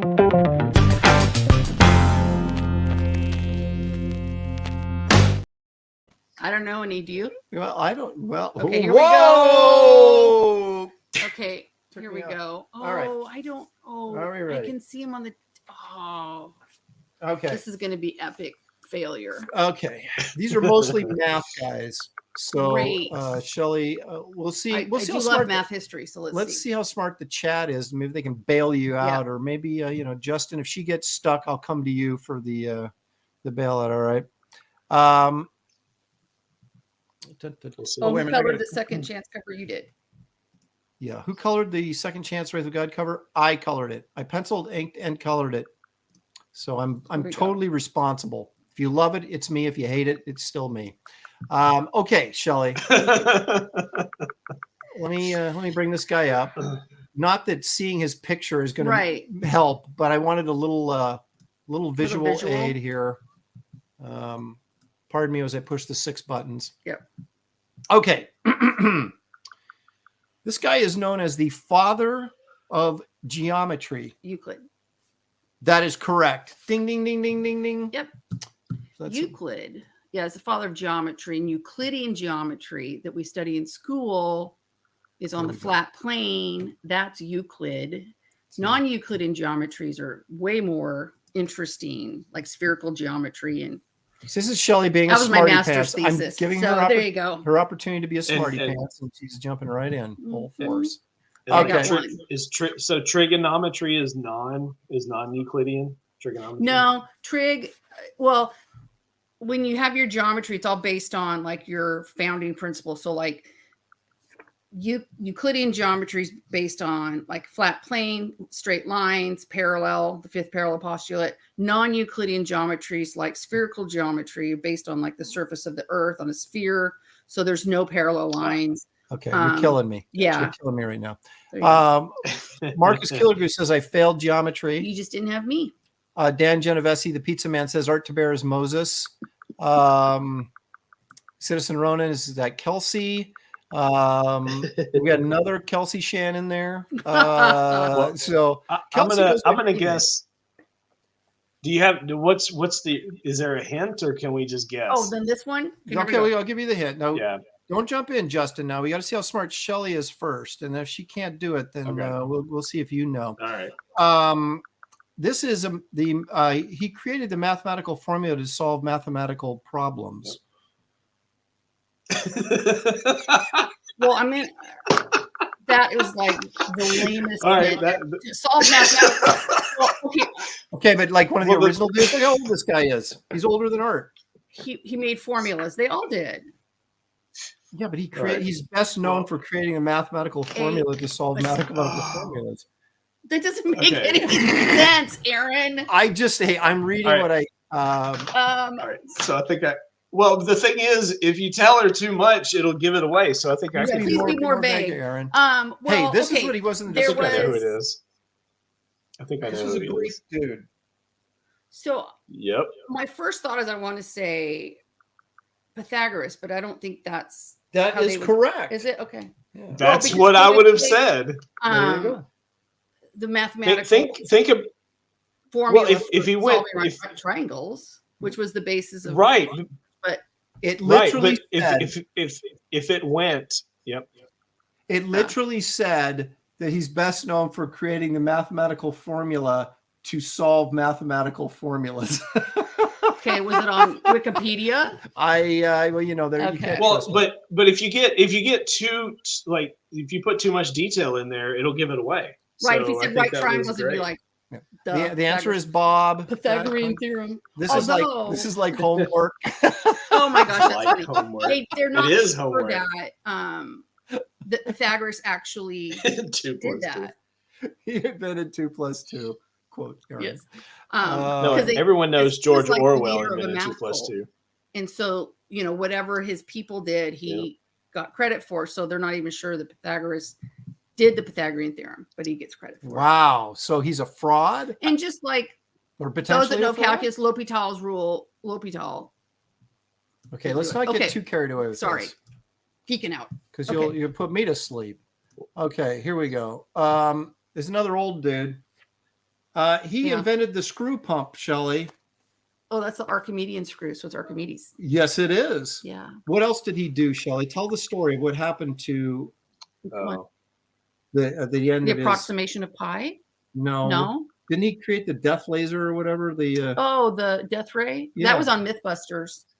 Yeah, because if you have a parabolic curve, things, like sun rays will go reflect off of it to a focal point. And so the idea was that if you had enough powerful rays, you could set people's ships on fire and things. So that was tested on Mythbusters. now And then the whole thing with Eureka, although I've heard differing tales of it, where he was tasked with, they wanted to see if the crown was actually made of the pure metal that he wanted. And so it was the buoyancy properties of that. So that sounds like a Monty Python joke from. Yep. Next, Okay. Shelley Cooper, the big thing. All right. Okay. Who's that? Okay. Well, you're not going to recognize the guy's picture anyway. Well, And this so I is didn't kind have of, to you take math know. history class in grad school. Okay, this one's going to be hard. Okay. He is known as the father of algebra. Oh, well, the guy that came up with this, actually, his name was Algebra, but I don't think that's who. This he isn't- is. this isn't- Um, he hung out with other, smarty pants guys in the Greek philosopher world. ooh.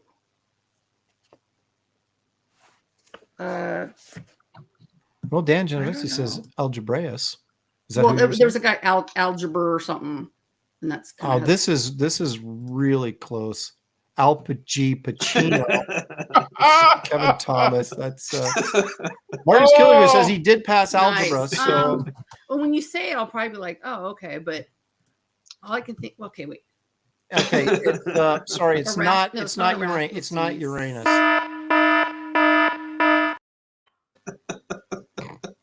Is it Erasmus? No.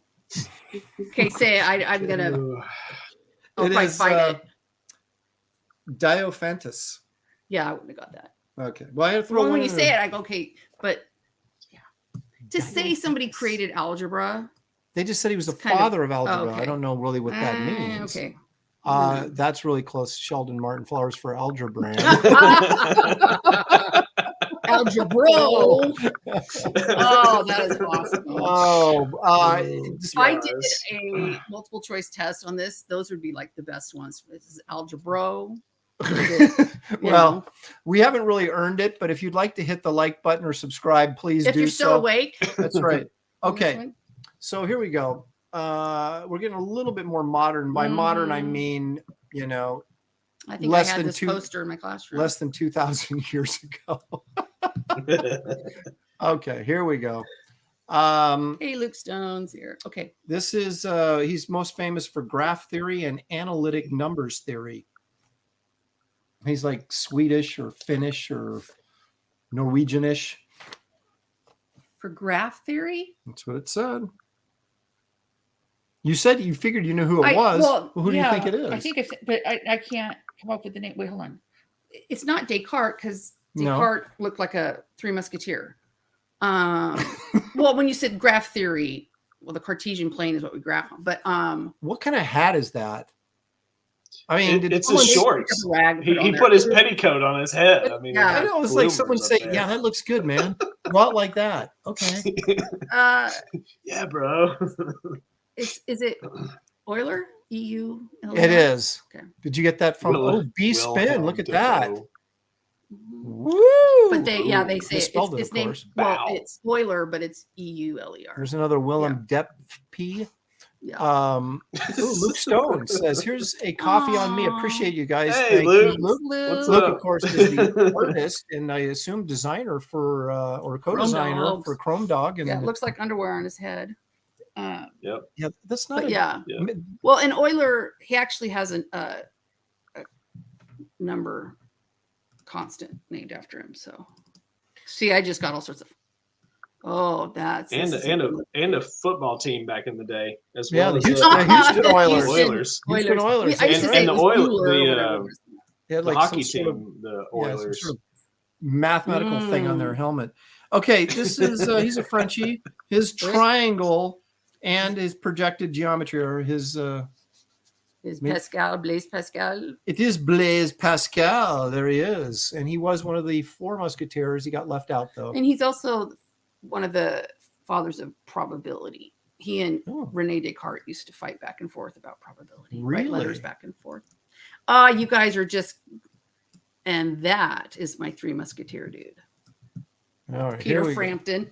That was the best part. Oh, you guys are cracking me up. Do you feel like I do? This is Rene Descartes. He's the guitarist in Metallica, says Jimmy. That's correct. Of course, said Peter Frampton. Kirk Hammett. B Spin. Oh, I'm sorry. B Triangle. B Spin says monument. That's Ethan. No. Okay, so do your thing for this one so I can say it again. The underwear on the head was the drunken cliche before the lampshade. Nice. The party animal. Perfect. Blazed Pascal. Blazed so Pascal. This is the father of modern mathematics and analytical geometry. That's Rene Descartes. That He's is the 3 Musketeer guy. That is correct. Because that's how we Cartesian plane, what we graph on, allowed us to put algebra into geometry, which is the analytical geometry. How's that? We're going to do like a math seminar where Shelley's just going to just rock you guys. And what's amazing is after being up all night and, to be honest, on pain meds, that I pulled out. So Pam says, now that's De Niro. De Niro. Oh my gosh. Oh. So sorry for boring you with my geekiness. That is was Art fun. Taber before his dog ate his nose. Oh, that's funny. Yeah. Oh my goodness, you guys. This was so my fellow math geeks, thanks for your Pedro support Pascal. on that one. Pedro So Pascal. close, so close. Well, the Pascaline Cyrano. is one thing we didn't get to see when we were in Paris. Is the first calculator by Blaise Pascal. It was called the Pascaline. Wow. I know. I'm so bummed we didn't get to see that. I know. Making me think about math on the weekend. Oh, is this a joke? What did the acorn say when it grew up? Gee, I'm a tree. Geometry. Thank you. There you have it. Thank you very much. I drink, therefore I am. That's a quote from Monty Python, apparently. What was this? Warn me next time before it turns into a math show. Too late. The math show is already over. Oh, yeah. Paul Taylor, though, says math is money, baby. And it is. Math, unless you become a math teacher. I don't That's know what right. I'm thinking. That's Actually, right. I'm not teaching anymore, but that's okay. Yeah. Let's see, our son is in engineering, Ange. doing quite well. Paul Brillart, of course, in the chat. He's an engineer, does quite well. So math can be your friend. It just never was mine. And we didn't never look at when me we now. were in school. Understanding it wasn't the important thing. Getting the right answer was. So that's why I always would tell my students, I don't care about your answer as much as I care about your process. And so when I got to college, I realized I could do math, but I didn't understand any of it. And so I had to work really hard. But okay, this is a good question. Let's see how smart Shelley really is. What is the airspeed velocity of an unladen swallow? I don't know. You used to say, what do you mean? Oh yeah. I don't know. Yeah. Okay. But Jimmy learned something today. Yay! See, that's what we're here for, is want you guys to walk away with more knowledge somebody something today than you came in with. Yeah. But anyway, so see, look at Dan. Look at some people enjoy this. That was fun. Dan. Thank you, Mrs. Lopez. So funny. That's Students would call me Mrs. L because Lopresti was a little challenging at times, I guess. You can just go in as Mrs. Lopez now. Yeah, that's easier. You go, I'm married to a man called Lopez. I'm a woman called Lopez. So there you go. I mean, that's what you would say. I wouldn't say that, of course. You could, but but I wouldn't. No. Although I could get away with it in this day and age, but I still wouldn't. Maybe. Okay. Moving right along. Here's the thing, Justin. This is the big thing. This is what everybody's waiting for Every week. So it's like It's like on the news program, they leave sports till the very Every end week. because they know that's what everybody wants to see. So they just drag you through the mud of all the local news until they get you to the sports and the highlights. Are you going to click on that? When you say it. So this is. Well, you were like, this is, and then I go. Oh, I say. Story of a girl. So this is not finding Bigfoot. A what? A Bigfoot. Or also, Shelley, what do you call them? Oh my gosh. This show, I don't watch TV shows, but it was like this Alaska Triangle, and they have hairy man. Not Bigfoot, hairy man. Let me run the intro and then we'll get into this.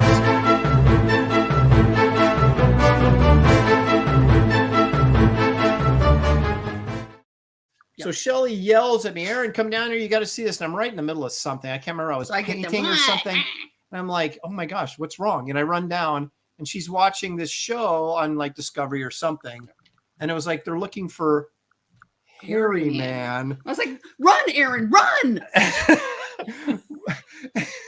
Sorry.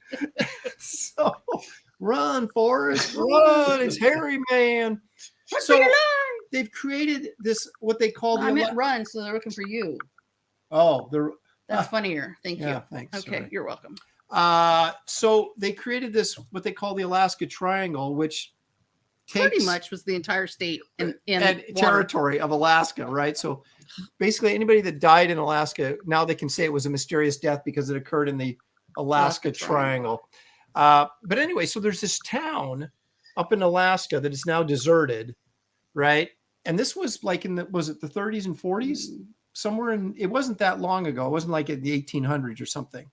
And she's telling me about this and I go, oh yeah, I read about that. And she goes, of course you would know. Of course you would know about the hairy man story in Alaska.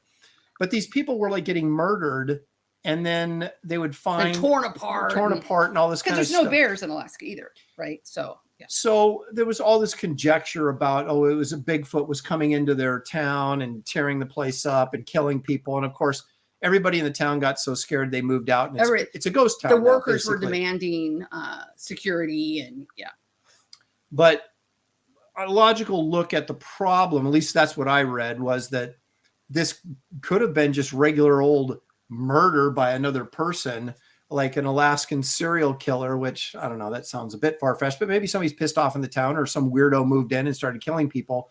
And they said there's so many bears and wild animals around there that would explain why these bodies got tore up, right? It's really funny. It's just like all the trying to find Bigfoot stuff. They're like, oh, I heard something over there and I saw the bushes move and then must be Bigfoot. Yeah, must be hairy man. But anyway, could be a coyote.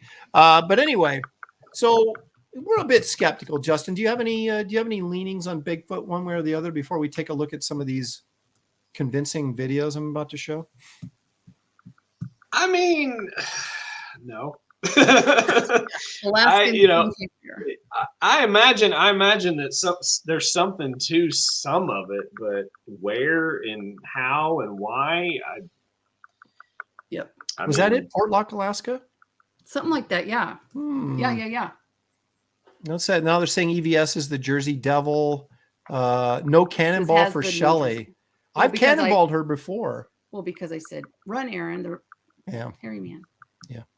But I didn't get the joke, so it sort of blew the whole effect of me cannonballing you. So, because I don't think of myself as a hairy man, but then when I see myself on camera, I'm like, what's going on here, man? So full moon? Furry. I am. Sounds like the Ghost and the Darkness movie, only in Alaska. Yeah, that was lions, though, right? And it was. What she said, no lions. Yeah. Okay. Did you happen to see the Justin? Did you go see that movie Beast with the killer lion? And who's the guy that? Idris Elba. Yes, thank you. Who I happen to like. Yeah, I haven't seen it. I haven't seen it yet. It's on Amazon Prime. We're probably gonna wind up watching it, but it's not genius, but it was fun. It was entertaining. Yeah, there was there was carnage. So yeah. Kevin Thomas is wondering if perhaps it's the Alaskan bullworm. That sounds like. So are we watching something, or what are we doing? I'm just getting there, okay? Slowly. I'm warming the crowd up, you know? They're warm. Oh my Oh my gosh. 1, 2.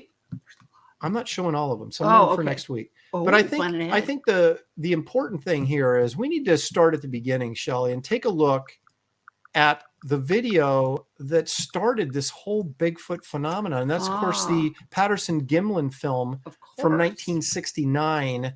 Let's see what you guys, this is essentially, other than Indian legend, this is the, oh, thank you. This is the origin of our modern Bigfoot. Little jumpy at first, but then it slows down and settles down. I'm going to throw up. Well, he got off his horse. He was very excited. Let's give us a second. There we go. Now it's going to stabilize, and there we go.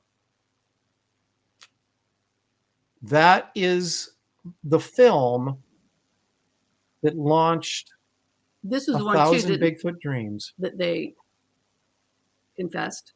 Well, the guys that made the film have never come out and said that it was fake. Oh. But the guy who shot or was the Bigfoot allegedly wore the costume, came out and said he was the guy they hired to play Bigfoot. So much like the classic photo, the first one anybody actually ever recorded was fake, and so the whole legend of Loch Ness is based on a fake photo. You could say the whole legend of Bigfoot is based on this film that we have people claiming that they were part of and that it was fake. So we got people doing television shows looking for something that probably, I don't want to say it because I know Angela's going to be upset, doesn't exist. Sorry, Ange. Okay, so now these are a couple of really good photos that I want you guys to take a look at. And when I say really good photos, I mean not very good at all. Okay. So I'm not sure what we're supposed to gather from this, but I can't gather a lot. But it's not doing anything. Well, no, these are like trail cam photo type things. Okay, now check this one out. This is not very good, clearly. Yeah. But they were using this on the same Bigfoot. Or not clearly. Yeah, not clearly. Now he could have been like phasing in and out of dimensions again right here, and that's why it's not clear. Now take a look at this one. Okay, everything's It's like his neighbor. Yeah, it's like it looks like a guy that could be wearing camouflage and going out hunting, but they're claiming this is Bigfoot. So, Bigfoot just got off duty with the National Guard. Now this, Shelley, took place in Oregon. Oh. So what we have here is this guy took a picture in the left-hand corner, the upper left-hand corner, thought it was a rock. And this is like up around Mount Hood or someplace, right? And then it moved. And then it moved. And then it became the third picture there, the big one we see. And as you see, they're trying to scale it up to the Patterson-Gimlin film, which... Because those proportions wouldn't match any other human proportions. So I don't know. I'm not sure what to make of any of this other than you haven't convinced me of much. Yeah. Now, let's travel east. Okay. Really far east. And now this appeared on Russian television. And this guy claiming that he captured Bigfoot and put him in a cage. Okay. And we actually have video of this. So you guys tell me what you think of this. Sorry,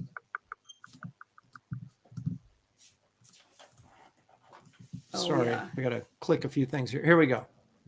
All right, so there is Bigfoot captured in a cage. And this guy, and here's the guy explaining with Bigfoot behind him, walking around. He's just not happy to be incarcerated like this for no good reason. What has he done? And so he's saying, there he is. There's Bigfoot. I've captured him. And there you go. I think that's worth a second look at this guy.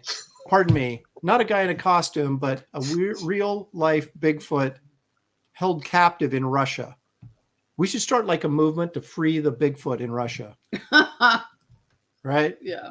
What do you think, Justin? Were you convinced by that? No, not even a little bit. I think I think if footage like that truly existed, they would never show it because the real Bigfoot would like tear open the cage and like You would eat the think. person that captured him. He, You know, it's like, oh he my seemed gosh. very calm, didn't he? Like for a Bigfoot, He was very incarcerated? docile. Yeah. Yes, very, very Randy docile. Hall says that's just a indeed. Chernobyl mutant. Now that's probably more believable. Angela, what do you have to say about this? I want the next Kelsey as Bigfoot book, and he ends up being all these sightings around the world, but only if he is an interdimensional traveler, because he's got to cover a lot of ground. But that is what they're saying now, that they're like that these Bigfoots now. I mean, seriously, this is what they're saying on these shows, that the Bigfoots can phase in and out, and that's why they're so hard to capture and why you can't get a good photograph of them and all this kind of stuff. So that started off as a joke in the chat and apparently has now become a thing. Now this is a cop out. It's a way out for them because they're like, oh, you know, he was just over here and he went behind this tree and How can he get there over was there? a portal on the other side of the tree. No, That's right. Dan Genovese says that was a Russian Demogorgon. Right. Which, Yeah, right. maybe that's more believable. Okay, so this guy had set up a camera in his backyard. Okay, because he was hearing strange sounds at night. Okay, so he set up his camera so that we got this kind of night vision camera here. Okay, and this is what he allegedly captured. So let's take a look at this. Oh, look.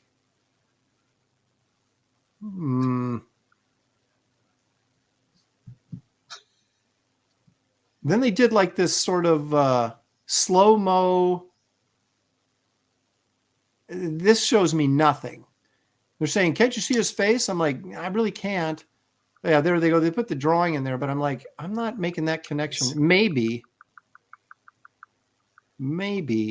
but that's kind of a stretch. I actually like the first footage better here. I think this may be the Mugatu from Star Trek. That's my first feeling. I've got a little action figure, a furry action figure of the Mugatu, and I'm thinking maybe this might be it.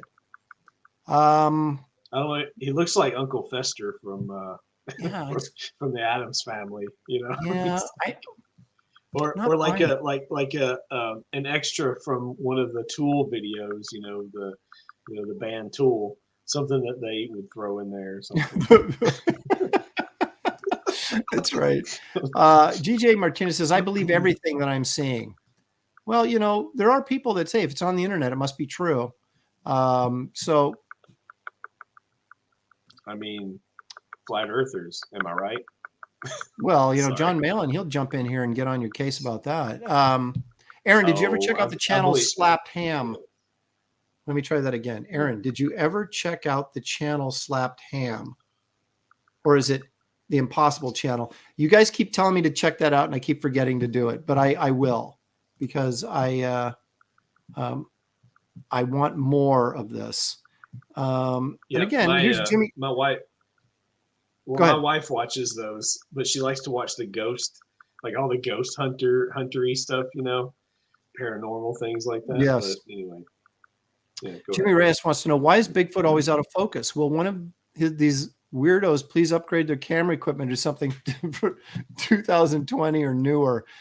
You know, that is the question. But again, it's the phasing in and out of dimensions that allows us not to get a good shot of them. Okay, now these are a little bit better, but now this is all the way allegedly from Ukraine. So this is the Ukrainian Bigfoot. Let's see what this looks like. There, you see it walking in the background there. The camera shaking is like, you'd almost have to do that on purpose, wouldn't you, to get it to shake that bad? I guess it's supposed to simulate the person freaking out or something. It's like, I oh guess. my God, it's Bigfoot. Ah! Yeah. So that's not, you know, as far as Bigfoot videos go, this isn't horrible here once but see, they have to go in and stabilize the shot. So, they're messing around with it and trying to, make it look like more like whatever they want it to look like. This whole casual Bigfoot stroll, I just don't buy it. I just, it's like, it always looks to me like some dude in a costume walking. It's like, give me some performance, like, like maybe jumping around or crawling around like a monkey might or something, just to give me some sort of feeling that you're not casually walking to the grocery store in a monkey suit. But apparently that's what goes on in Ukraine. There it is right there. Past Master Dan's got it. The Sasquatch strut. So, boom. Dark Shadow Logan, it looks doctored. It sure does. Kevin Thomas says, clearly a Russian plant. That's what I think. Evil One saying it's simply Bigfoot stomping so hard it shakes the camera. I believe that. There you go. Wolverine, I appreciate the Ukrainian Bigfoot walking like King Louis from Jungle Book. Hey, he can be human too. Exactly. Anthony Perone says, please do yourself a favor and check out the YouTube channel called The Y Files. It is very amazing. Okay. So if you guys, I'm almost afraid to actually find good videos because then I can't make fun of them on this show. But we have one more we want to check out. Now, this is the Utah Bigfoot. Now, apparently there's been quite a few sightings in recent years in Utah. So they're wondering if maybe there could be a Utah Bigfoot problem. But let's take a look at this.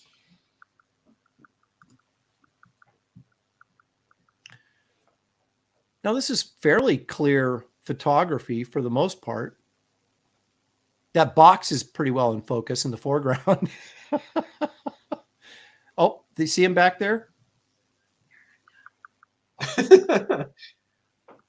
There he is. It's a butt. Right there.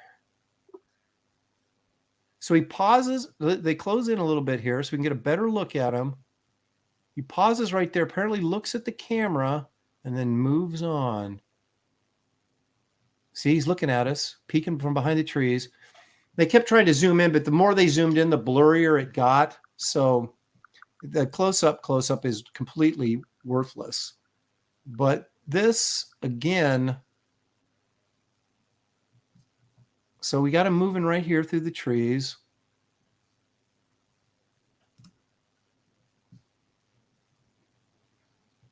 He pauses, apparently, to look at the camera.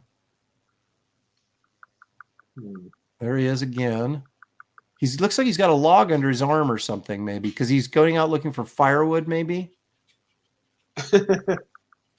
Can't really see it there, but another one looked like he had like a log under his arm. So it's good to know that in the Bigfoot community, they work, they earn their keep. So there you go. That's what's going on in Utah, allegedly. John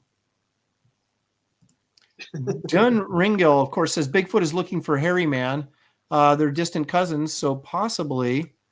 Anthony Perron, I love you, Lepresti. You always say my last name correctly. Anthony Perron. Well, let me tell you something. I actually wrote a story of a detective, and his last name was Perron. I love that last name. That's a really cool last name. So I had some practice early in my life. Sheldon says, that's Aaron feeling guilty after he took a dump in his neighbor's yard. Holy smokes. Talk about bringing the ammo. I would never take a dump in my neighbor's yard. That's just terrible. Dan Genovese says they film these videos with a potato.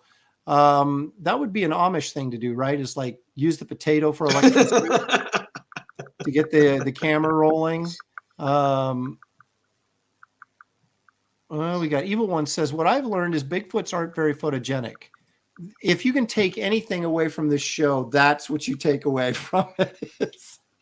It's nearly impossible to get a good, clean photo. Now, in past episodes, I have shown a couple of fairly decent videos, but you didn't get to see Bigfoot's face. It was from behind, but it was pretty clear. You know, you could see the fur and everything. It wasn't all fuzzy, but of course they're very short videos, as they often are. So you don't really get to see too much of it.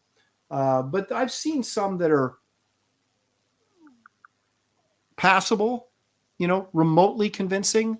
But when you see that 90% of them are like this, it's kind of like, you know, I need a little bit more than going to a Bigfoot novelty shop at, you know, some outpost in Idaho to convince me that this thing is that's out there and real. I really would like, I'd like him to be real. How fun would that be? Right. But boy, you're going to have to do a little bit better on your videos to convince me at this point.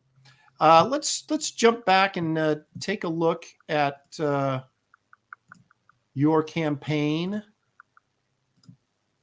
Let's see, where is it? There it is.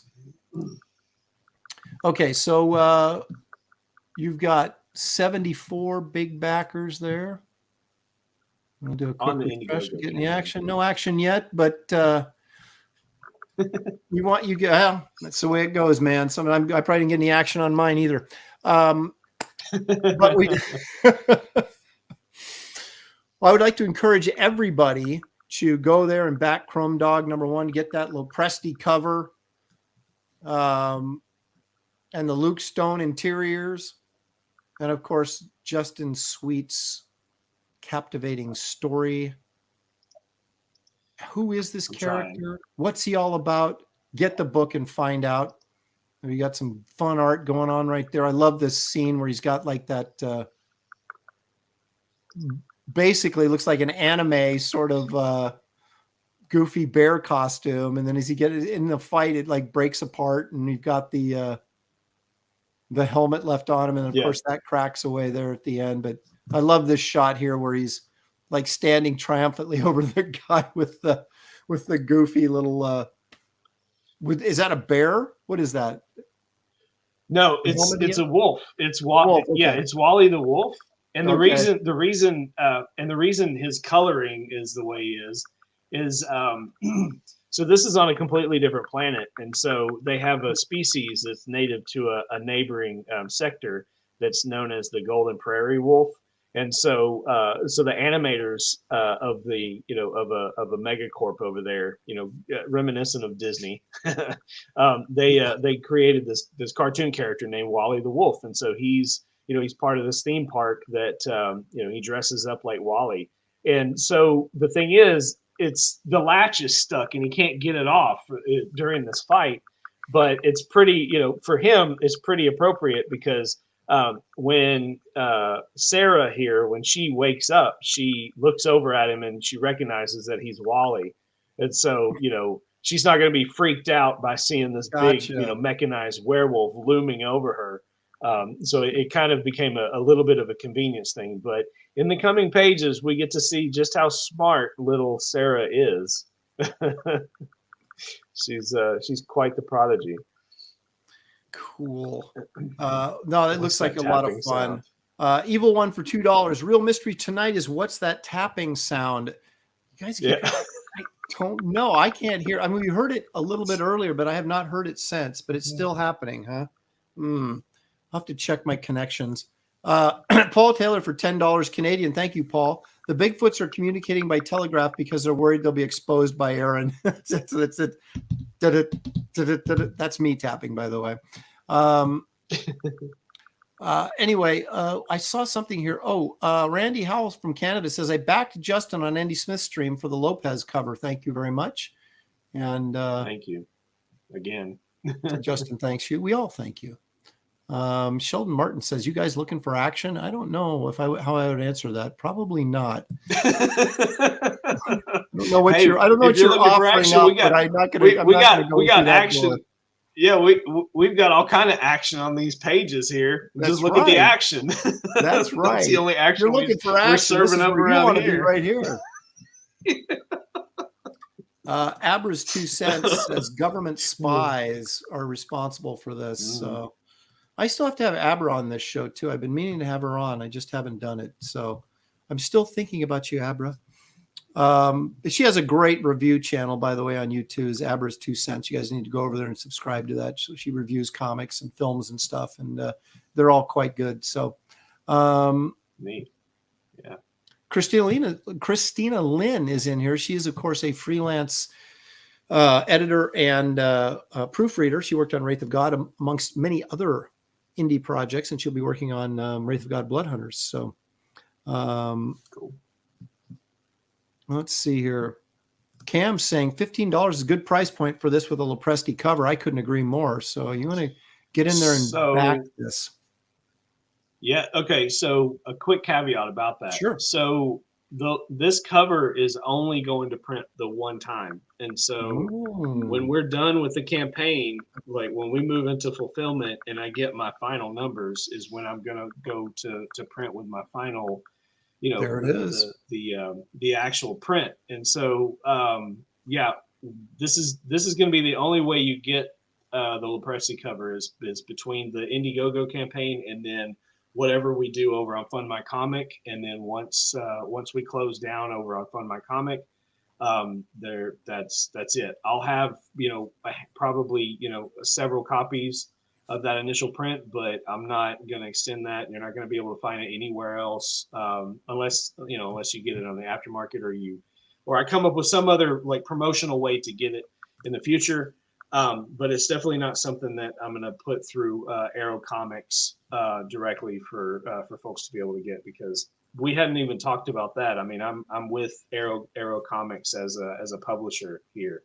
So I have to, you know, there are certain things that we're publishing with Arrow Comics as far as the trade dress cover is, you know, going to be on the Arrow comics.store website once it's produced and whatnot. And we're also going to be, you know, utilizing their distribution and all that with Randy Zimmerman at the helm. So, but yeah, this cover is it's, and all the little fun stuff that I'm doing with it in this campaign is unique only to this campaign. And well, there you go, guys. If you want to get this cover by me or any of these chrome cards that that Justin's doing, you're going to want to back this campaign because you're not getting another chance.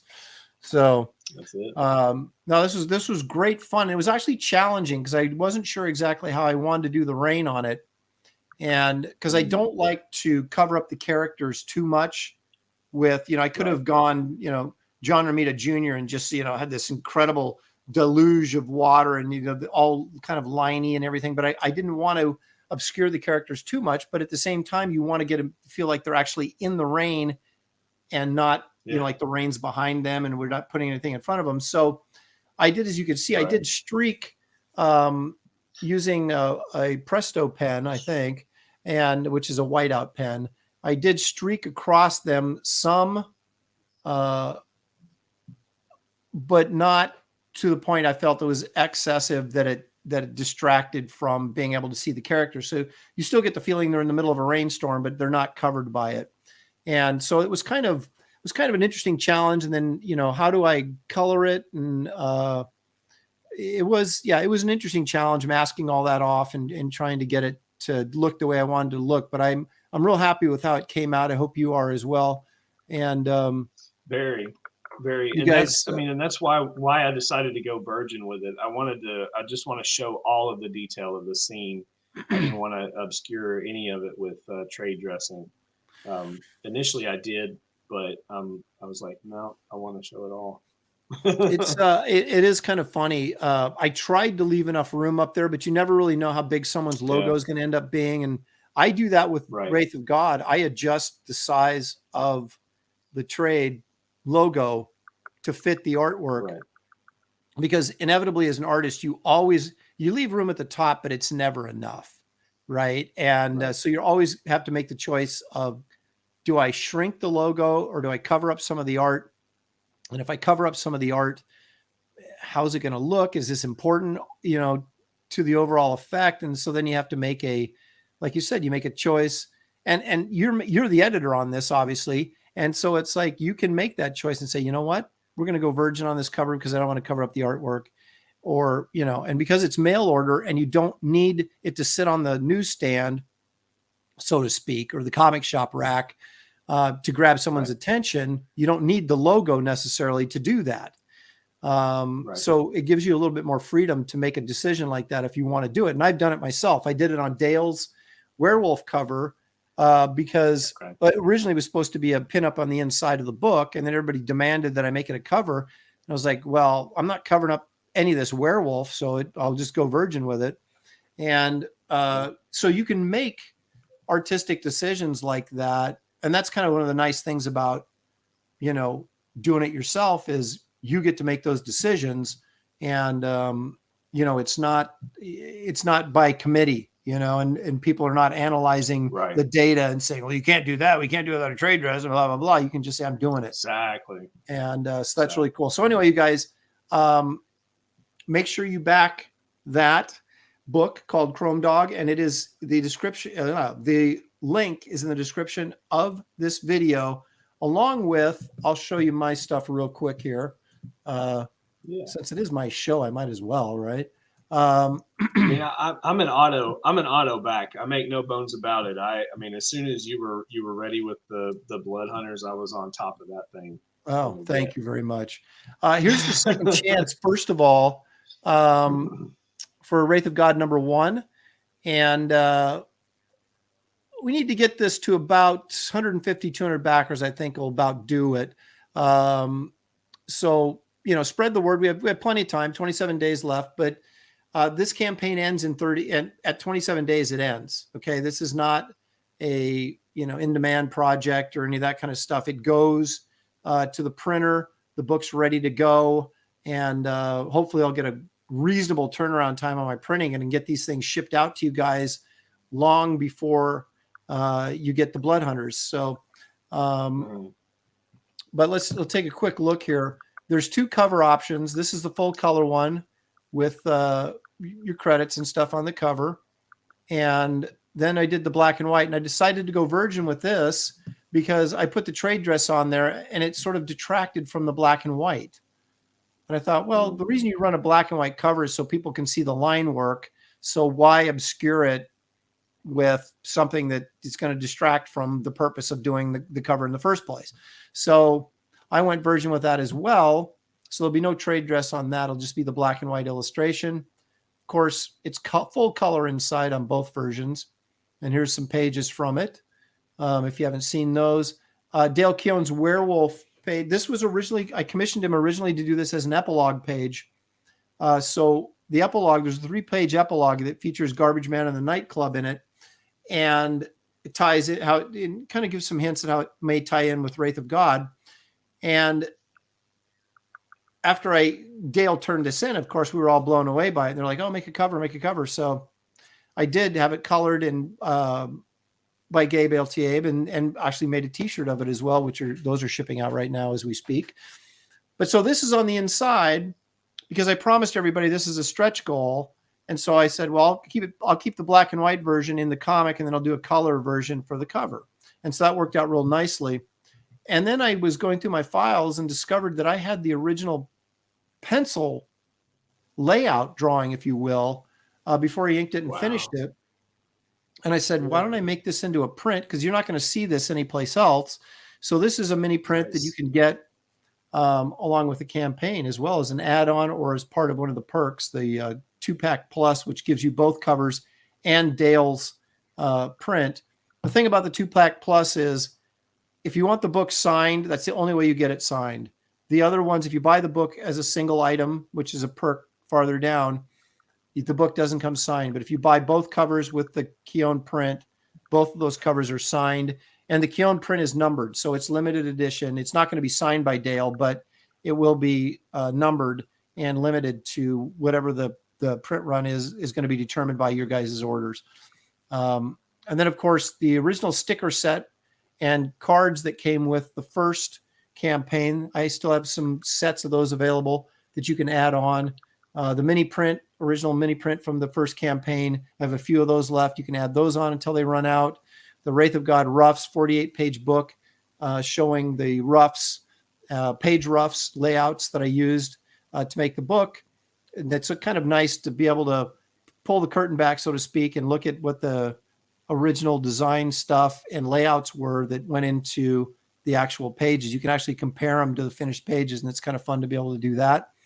And that is signed and numbered in limited edition as well. That's why I only have, I think, like 15 copies available. So, and then of course the Garbage Man trade paperback and the Power Cube trade paperback, which were both published through Dark Horse, and these come signed as well, and they are limited in quantities as well. So anyway, if you didn't have it, or if you just want to be a completist and make sure you get all the covers, please back this. Like I said, it's over in less than a month, so, and we'll go to the printers, so you won't have to wait long to get that. And let me do one other thing here real quickly. Like I said, I'm not the best salesman in the world. I'd rather do Bigfoot videos, but this is the other campaign that is live right now. This is Wraith of God Blood Hunters. This, of course, is Wraith of God number 2, if you're counting. So it follows up Wraith of God 1, which makes perfect sense. This has four cover options. Once we hit 140, and we will hit 140, we're at 138, 343 right now.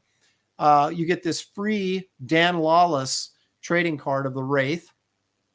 The art contest is closed, but we'll be announcing the winner to the art contest next week, and that art will be turned into a trading card as well that you'll all get for free for backing. You have 4 cover options: the Bisley painting, which I now own at quite a great expense, as you can imagine, but I do have it and waiting for a frame, and we'll hang that up on the wall. There's the wraparound cover, which I did. The Tales of Suspense tribute cover, if you will, that I also did, that kind of features our backup stories, Garbage Man and the Nightclub. Also, because of stretch goals, Kit Carter was added to this. So this book now has 3 backup stories. The lead Wraith story is 53 pages, and then we have 3 backup stories to boot in this, all part of the Lopresti verse. This is a 100-page book you're getting for $25. So it's a great value. And then, of course, the other cover option is the Tomb of Dracula #1 tribute cover, featuring the Wraith and Count Korvac. And poor Esther looks like she's in trouble. So those are your options to back. Go ahead. Important to point out there, that's going to be the most skin you're going to see on Esther. Yeah, that's pretty sure, right there. Yeah, that is the most skin you're ever going to get from her. Yeah. But anyway, so here's a couple of the pages. The first 3 pages colored. I'm getting more pages in right now. Of course, as I sent out in the update, Gabe LTA quit the book, was unable to do it. And so I hired somebody else, Omi Remalante Jr., and I got the first couple of pages from him, and they look really, really good. So I'll get those out to you guys in updates as well. Dan Lawless is coloring the Garbage Man story. Here's a couple of pages from him. He's working on coloring the first 5 pages, which he has. There's a little black and white action there on page 3.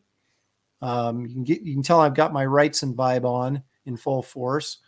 And then, of course, these 3 pages, the first 3 pages to the Nightclub backup story, which Kelsey Shannon will be coloring, and my mystery anchor, who will be announced when the book comes out.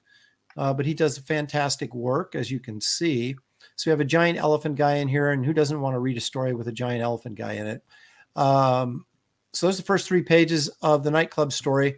And then, of course, there's the very first episode of Kit Carter, Galactic Ranger. You'll be getting 15 pages of this in the book as well. And they're presented as basically like Sunday strips, newspaper strips, but in comic book page format rather than the square format that you would see in the newspaper. But this is kind of how Kit Carter was originally set up. So you get the first 15 episodes of this. So it's jam-packed full of goodness.